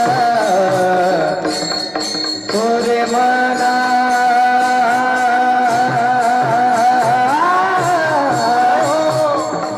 मना मना मनाला ते बरी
तुका म्हणे सांडा घाटे तेने नका भरू पोटे घाट टाकून द्या. घाट म्हणजे अनहित ज्याच्यात असेल ते टाकून द्या. तुका म्हणे हित व्हावे तो व्यापार करा. काय फार शिकवावे, फार किती शिकवावं, ज्याच्यात हित असेल असा व्यापार. पण हित कशात आहे? नवनीत प्राप्त करून घेण्यात आहे. हित कशात आहे? लोणी म्हणजे सार प्राप्त करून घेण्यात आहे. हित त्यागणे महाराज घाट टाकण्यात आहे. म्हणून हा लोणी प्राप्त करून घ्या. ताक खात बसू नका, ताकाला टाकून द्या. म्हणून तुका म्हणे सांडा घाटे हे म्हणण्याचं तात्पर्य ताक खाऊ नका, लोणी खा. मी तुम्हाला लोणी खायला द्यायला तयार आहे. म्हणून भगवान त्यागणे अशा पद्धतीने आश्वासन देतोय. गोपाळ तयार झाले. तयार होऊन त्यागणे आता भगवंताने सगळ्या गोपाळांना आपल्या बरोबर नेऊन गोपाळांना अशा पद्धतीने त्यागणे महाराज भरपूर लोणी खाऊ घालायला सुरुवात केली. रोज त्यागणे कोणाच तरी घरात घुसायचं. घरामध्ये घुसून त्यागणे ती माठ अडकवलेले असायचे शिंक्यावरती डेरे, ते त्यागणे काही फोडायचे, काही त्यागणे महाराज खाली उतरवून घ्यायचे. गोपाळांना भरपूर खाऊ घालायचं. ते माठ सगळे पालथे घालून ठेवायचे. दुसऱ्या दिवशी सकाळी गवळणीने पाहायचं, पहाती गवळणी तव ती पालथी दुधानी. कोणी केलं असेल? हे म्हणते नंदाची पुढे आजी चोरी केली. नंदाच्या पोरानं चोरी केली. मग गोपिकांनी यशोदेच्या समोर गाऱ्हाणं सांगायला जायचं. रोज उठून त्यांनी गाऱ्हाणे येऊ लागली, कारण रोज चोऱ्या होऊ लागल्या. पोरं मात्र दष्टपुष्ट होऊ लागली. का बरं? भगवान खाऊ घालतोय ना म्हणून. देव स्वतः खाऊ घालतोय म्हणून त्यांनी दष्टपुष्ट होऊ लागले. सर्वांना आनंद वाटू लागला. पण गोकुळवासी लोकांना त्यांनी महाराज अशा पद्धतीनं माठ फुटू लागले, लोणी त्यांनी संपू लागले. त्याच्यामुळे दुःख होऊ लागलं. आणि सर्वजण त्यांनी महाराज यशोदेच्या समोर गाऱ्हाणे सांगू लागले. यशोदेच्या समोर गोप गोपिका गाऱ्हाणं सांगण्याकरिता येत आहेत. हे भगवंतानं पाहिलं म्हणे वारे वा, किती मी त्यांचं खातो आणि त्यांच्याच पोरांना खाऊ घालतो, तरी माझ्या नावानं तक्रार करतात माझ्या आईच्या समोर येऊन. आता यांना काहीतरी अद्दल घडवली पाहिजे. मग भगवान त्यांनी आता फक्त चोऱ्याच करत होता, आता त्यांनी खोड्या सुद्धा करू लागला. अनेक प्रकारच्या खोड्या भगवान त्यांनी करत आहे. काय काय खोड्या केल्या आपल्याला जगप्रसिद्ध असणाऱ्या खोड्या सगळ्या माहिती आहे. भगवंतानं अनेक खोड्या केल्या. कोणी म्हातारा झोपला त्याच्या ढेरीवर डेराच नेऊन फोडला, खोडी नाही का? माझ्याच कारण सांगायला येतं म्हणून खोडी केली. कोणाची त्यांनी अशा पद्धतीनं पोराला चिमटाच घ्यायचा. एक गवळण सांगायला आली, तिला 2-4 लेकरं होती आणि ती सांगण्याकरिता आली, म्हणजे तुझ्या कन्हैयानं आमकं केलं, तिच्याच पोराला खाऊ घातलं होते. तर मला का रे, तुमची आई माझ्या घरी येऊन तक्रार सांगते, तुम्हाला समजत त्याच्या घरात घुसला आणि 4 पोरं बदलून काढले महाराज. पोरं सगळे रडायला लागले, म्हणजे का रडतात? कन्हैयानं मारलं म्हणून. मग अशा पद्धतीच्या खोड्या. एकट्याने गवळण खोडी सांगण्याकरिता आली, म्हणजे हा तगणे असं करतो, चोरी करतो, तिच्या गोठ्यातच तगणे घुसला आणि गाया सगळ्या सोडून दिल्या, गाढवच नेऊन गेली. आता गाढवं तगणे उभेच राहतात महाराज. त्याला तिथं पायाला असं केलं की ती त्याच जागेवर राहत असं तगणे महाराज. ते तिथे त्या गोठ्यामध्ये उभे राहिले. सकाळी धार काढण्याकरिता गवळण गेली, गाढवानं पिछाडी मारली. मारल्याबरोबर बादली गेली एका बाजूला, ही पडली एका बाजूला. हातच मोडला. अरे परदेश समोर बघ म्हणे माझा हात मोडला. रोज उठून अशी गाराणी येऊ लागली. एक गवळण जरा थोडी निमवयस्क होती आणि ती तागणी महाराज आता गावातली फार कर्तबगार होती. तिनं सांगितले, बघ सगळ्या दुनियाला त्रास देत असेल, फक्त माझ्या घरी येऊन दाखवा. आता काय करायचं? देव मला हिचा घर नंबर लिहून घ्या. तिचा घर नंबर लिहून घेतला. तिच्या घरात त्यागणी गेला. दोघं नवरा बायको राहत होती घरात. निमवयस्क जोडी होती, दोघच होते फक्त, आणि मुलं अमेरिकेला गेलेली होती. अशी त्यागणी अवस्था. मग आता काय करायचं? मग अशा वेळेस त्यागणी महाराज भगवान गेला आतमध्ये आणि गेल्यानंतर त्यागणी आता त्याची दाढी तिची वेणी दोघीची गाठ घालून दिली. आता हे तुम्ही काय मागता की नाही, पण परत ऐकून तुम्हाला बरं वाटतं की नाही ऐकायला, हेच सांगायचं असतं. हे चरित्र आहे भगवंताचं. ते ऐकलं की मनात घर करतं, एवढं सांगून थांबतो, चला पुढे. दिली गाठण मारून. आता गाठ मारल्यानंतर त्यागणी महाराज भगवान निघून गेला. आता सकाळी त्यागणी दोघे जागे होत असतात. आता खेडेगावामध्ये लोक लवकर उठतात, त्याच्यात महिला वर्ग आधी उठत असतो. आता बाईसाहेब त्यागणी महाराज उठल्या पण त्याची दाढीच उडली गेली, तिची वेणी उडली गेली. आता काय करायचं? रागावला मारतोय, माझी दाढी का आवडतेस म्हणे. नाथांचं प्रमाण सांगू का? ते म्हणतात मस्त होणी माजली दांगडी करते ओढाओढी मज लागली. नाथ महाराज म्हणतात माझी त्यागणी दाढी ओढायला लागली. ते म्हणली मी नाही, तुम्हालाच म्हातारा जळ सुटलाय म्हणे. आता माझी वेणी कशाला वाटतं? जड वाटत. आता ती त्यागणी सुटेच ना गाठ. काही केला. मग काय करायचं? मग त्यागणी महाराज त्याला कात्रीनं कापायचा प्रयत्न केला, कापेनं जाळायचा प्रयत्न केला, जळेनं. मग लक्षात आलं ही गाठण वेगळीच आहे, ही त्यागणी अशी निघायची नाही. मग गाठण मारली कोणी हा प्रश्न आहे म्हणे. कन्हैयानं गाठण मारली. मग काय करायचं? त्याच्याकडे गेलं पाहिजे. मग आता जायचं म्हणल्यानंतर कसं जावं लागेल? बरं दरवाजा उघडेच ना लवकर, दरवाजा बंद आहे. लोक विचार करायला लागले. म्हातारी दोघंच आतमध्ये आहेत. सकाळी लवकर दरवाजा उघडत असतो. आज 10 वाजले तरी दरवाजा उघडेना. नेमकं झालं काय असेल? वेगवेगळे विचार मनात यायला लागले. मग दरवाजा उघडला आणि उघडून टाकणे कन्हैयाच्या समोर जाण्याचा उपक्रम सुरू झाला. आता कसं जाणार? बाई पुढे चालल्या, हे मागे. आता वेणीची दाढीची गाठण होती ना, मागे चालले. आता त्यांचं जागेवर त्यांनी 90चं स्पीड धरलं. त्यांनी लेफ्ट राईट लगेच ताबडतोब सुरुवात झाली की पळायला सुरुवात केली. पुढून आगा हळू चालना, कशाची हळू चालते, वेगळ्या त्यांनी जाऊ लागले. असं प्रमाण आहे मला. गवळण गरगर गिरक्या मारी, गवळी वर दाढी धरी. असं करत करत भगवंताच्या समोर गेले. पोरं हुर्रे होश्या म्हणत राहिले आणि मग त्यांनी भगवंतांना हात लावल्याबरोबर गाठ सुटून गेली. अशा अनेक प्रकारच्या खोड्या भगवंतांनी करू लागला. यशोधरांनी म्हणली कन्हैया 12:15 वाजून गेले. आता त्यांनी किती भगवंताच्या खोड्या सांगायच्या. आता आपण खेळ तू त्यांनी अशा पद्धतीने या खोड्या बंद कर, नाहीतर तू शाळेत जा. काय शाळा आहे? ही त्यांनी शाळा म्हणजे गोमातेला सांभाळण्याकरिता जावं. पण गोमातेला सांभाळण्याकरिता कन्हैया जाऊ लागला. सगळ्या गोपाळांना बरोबर घेतलं. म्हणून त्यांनी पावा घोंगडे घेऊन हाती अशा पद्धतीने कन्हैया वनाच्या दिशेने जाऊ लागला. वनामध्ये गेल्यानंतर गोपाळांना सवंगड्यांना आपल्या बरोबर घेऊन भगवान खेळ खेळू लागला. अनेक प्रकारचे खेळ. तुमच्या सगळ्यांची तोंड माझ्याकडे आहेत, पण त्या मोकळ्या पटांगणात आता छोटी मुलं खेळत होते. त्या खेळाचं नाव आहे कांदाफोडी. कांदाफोडी आम्ही लहानपणी खेळायचो बरं. ते खेळ फार चांगले होते. आता असे खेळ निघाले सगळे. आता असंच करायचं, याच्याशिवाय खेळ नाही. हे असं करीत राहायचं नुसतं. म्हणजे त्यांनी मोबाईल हातात घ्यायचा आणि त्याच्यात पोरांनी खेळायचं. आता काही राहिलं नाही. ते मैदानी खेळ राहिले नाही आणि कसेच खेळ राहिले नाही. आता असो ती खंतच आहे, सगळ्यात महत्वाची खंत आहे. म्हणून त्यांनी पालकांनी सावध राहिलं पाहिजे आणि सावध होऊन मुलांना निदान 1 तासभर तरी खेळायला दिलं पाहिजे. सारखी जर पुस्तकात डोकं घालून बसतील. शिक्षण फार महत्वाचं हे मलाही माहिती आहे, पण फक्त शिक्षणच महत्वाचं नाही. शिक्षणानं जरी धन प्राप्त होत असेल तरी आरोग्य सुद्धा धनच आहे. मग त्यांचं आरोग्य जर दीर्घ कालापर्यंत चांगलं राहावं असं वाटत असेल तर त्यांनी महाराज मैदानी खेळ सुद्धा खेळू दिले पाहिजेत. आणि ती गरजेचंच आहे महाराज. हे सुद्धा याच्यातून भगवान खेळ खेळला. किती खेळ खेळला? विट्टी, दांडू, चेंडू, लगोरी, नानापरी, अनेक प्रकारचे खेळ. हमामा, हुतुतू, कबड्डी, हे त्यांनी सूरकांड्या, सूरपारंब्या असे खेळ त्यांनी भगवान खेळला. सगळ्या गोपाळांबरोबर खेळ खेळून गोपाळ आता दमले होते. त्यांनी आता दमून त्यांनी आता जो कांदा फोडीचा खेळ आता तो पाहिलाच माझ्या डोळ्याने तुमच्या समोर सांगतोच. आता बऱ्याच वेळ तुम्ही ऐकलं, परत एकदा ऐका. कांदा फोडी म्हणजे काय असते, एका जणाने पाय पसरून बसायचं, मग बाकीच्यांनी काय करायचं, त्याच्या पायावर उड्या मारायच्या, इकडून तिकडे जायचं. मग काय करायचं, त्यानं सगळ्यांच्या उड्या मारून झाल्या की सगळीकडे येतात. मग त्यांनी एका पायावर दुसरा पाय ठेवायचा, परत त्याच्यावर उडी मारायची. परत त्यांनी महाराज 2 पाय उडी मारून झाल्या की मग अशी ईद धरायची, त्याच्यावर उडी मारायची. मग 2 पाय आणि 1 ईद, मग नंतर 2 पाय 2 येतात असं धरून त्यांनी उड्या मारून झाल्या की दबे धरून खाली बसायचं, त्याच्यावर उडी मारायची. नंतर गुडघ्यावर हात ठेवून वाकायचं, त्याच्यावर उडी मारायची. नंतर असं सरळ उभं राहून मान खाली घालून उभं राहायचं, त्याच्यावर उडी मारायची. नंतर असं सरळ उभं राहायचं आणि गोपाळाने लांबून पळत यायचं, त्याच्या डोक्यावर उडी मारायची. ज्याला डोक्यावर उडी मारता आली तो जिंकला. आणि जर समजा उडी त्यांनी मध्येच पडली, हरला, असं त्यांनी होतं. मग त्यानं राज्य द्यायचं, हा महत्वाचा विचार. आता कन्हैया त्यांनी उड्या मारणार होता, त्याला साऱ्या उड्या मारता येतात. फक्त सगळ्यांना सगळ्या उड्या मारता येतात असं नाही. पण एक उडी मात्र सगळ्यांना मारावी लागणार आहे. आणि त्या उडीचं नाव आहे शेवटची उडी. ज्या दिवशी हे शरीर पडणार आहे, संपणार आहे, त्या दिवशी आपली अंतकाल समयाला काय स्थिती असेल हे जास्त महत्वाचं आहे. त्याला शेवटची उडी म्हणत जावं. अंतकालेच मामेव स्मरण मुक्त्वा कलेवरम. पण त्यावेळेला भगवंताचं स्मरण जर झालं नाही तर समजायचं उडी चुकली. आणि जर उडी चुकली तर राज्य घ्यावा लागतो त्या नियमानं पुन्हा 84 लाख. मग त्यांनी फेरा त्याला घ्यावाच लागतो. ही उडीच आहे, पण ती उडी त्यांनी साधली पाहिजे, हा महत्वाचा विचार. म्हणून त्यांनी सगळे उड्या मारत होते आणि वाकुड्या उड्या मारण्याकरिता आला. त्यानं उड्या त्यांनी सगळ्या बरोबर मारल्या, पण शेवटची मारता आली नाही. आधीच वाकुडा होता. मग काय करायचं, भगवान म्हणले बघ तुला आता उडी मारताना राज्य दे. मग काय करायचं, भगवान म्हणले मला खांद्यावर घे आणि खांद्यावर घेऊन सगळ्या वृंदावनात चक्कर मारून आण. म्हणे ठीक आहे. देवाला खांद्यावर घेतलं वाकुड्यानं आणि चक्कर मारायला निघाला. बराच वेळ झाला, 12:15 वाजून गेले होते. पोटात भुकेचा डोंब झाला होता. आणि आता त्यांनी काय करायचं, मग देवाला सांगायला लागला, देवा अरे खांदी भार पोटी भूक काय, आता काय खेळायचं सुख आहे, आता खेळ मोडावा, परता खेळ मोडून टाकावा. म्हणून त्यांनी भगवंताने ठरवलं ठीक आहे आता खेळ मोडून तुम्हाला मी खायला देतो.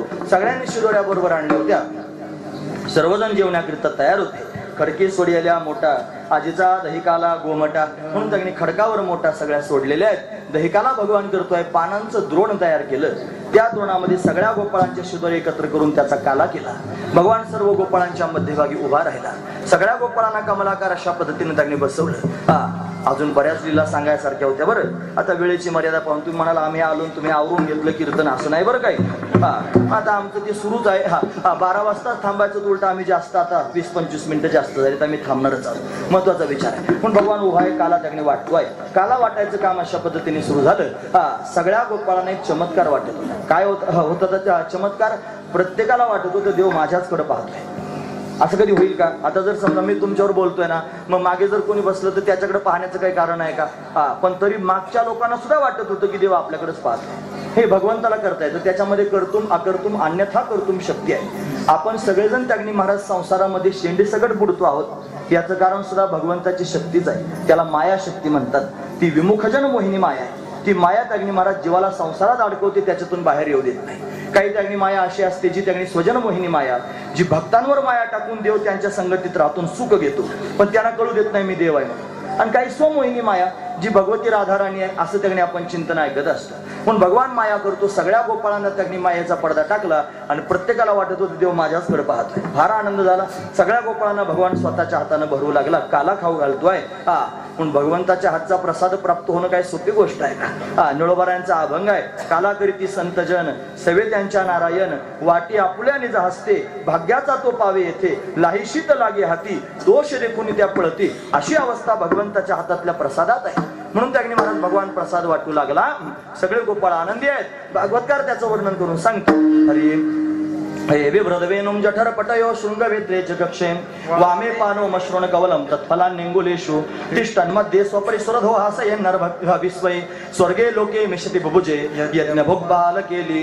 गोपाल कृष्ण भगवान की जय. कृष्ण भगवान की जय. कृष्ण भगवान की जय. भगवंतानं काला केला. गोपाळ आनंदी झाले. निळा म्हणे क्षराचा बुंद लागता पावे ब्रह्मानंद. सर्वांना ब्रह्मानंद प्राप्त झाला. सर्वजण अतिशय आनंदी झाले. म्हणून भगवंताच्या अवतीभोवती उड्या मारू लागले.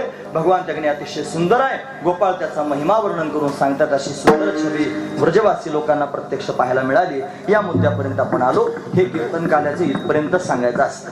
याच्या पुढे त्यांनी आता सांगण्याचं काम नाही. म्हणून त्यांनी महाराज काल्याच्या प्रसंगापर्यंत आपण आलेलो आहोत.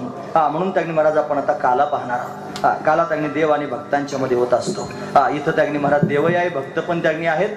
म्हणून दोघांच्या मध्ये काला होईल. म्हणून त्या भक्तांचे अग्रगणी असणारे जे आहेत आपण त्यांचं चिंतन करूया आणि काल्याच्या पुढील प्रसंगामध्ये प्रवेश करूया.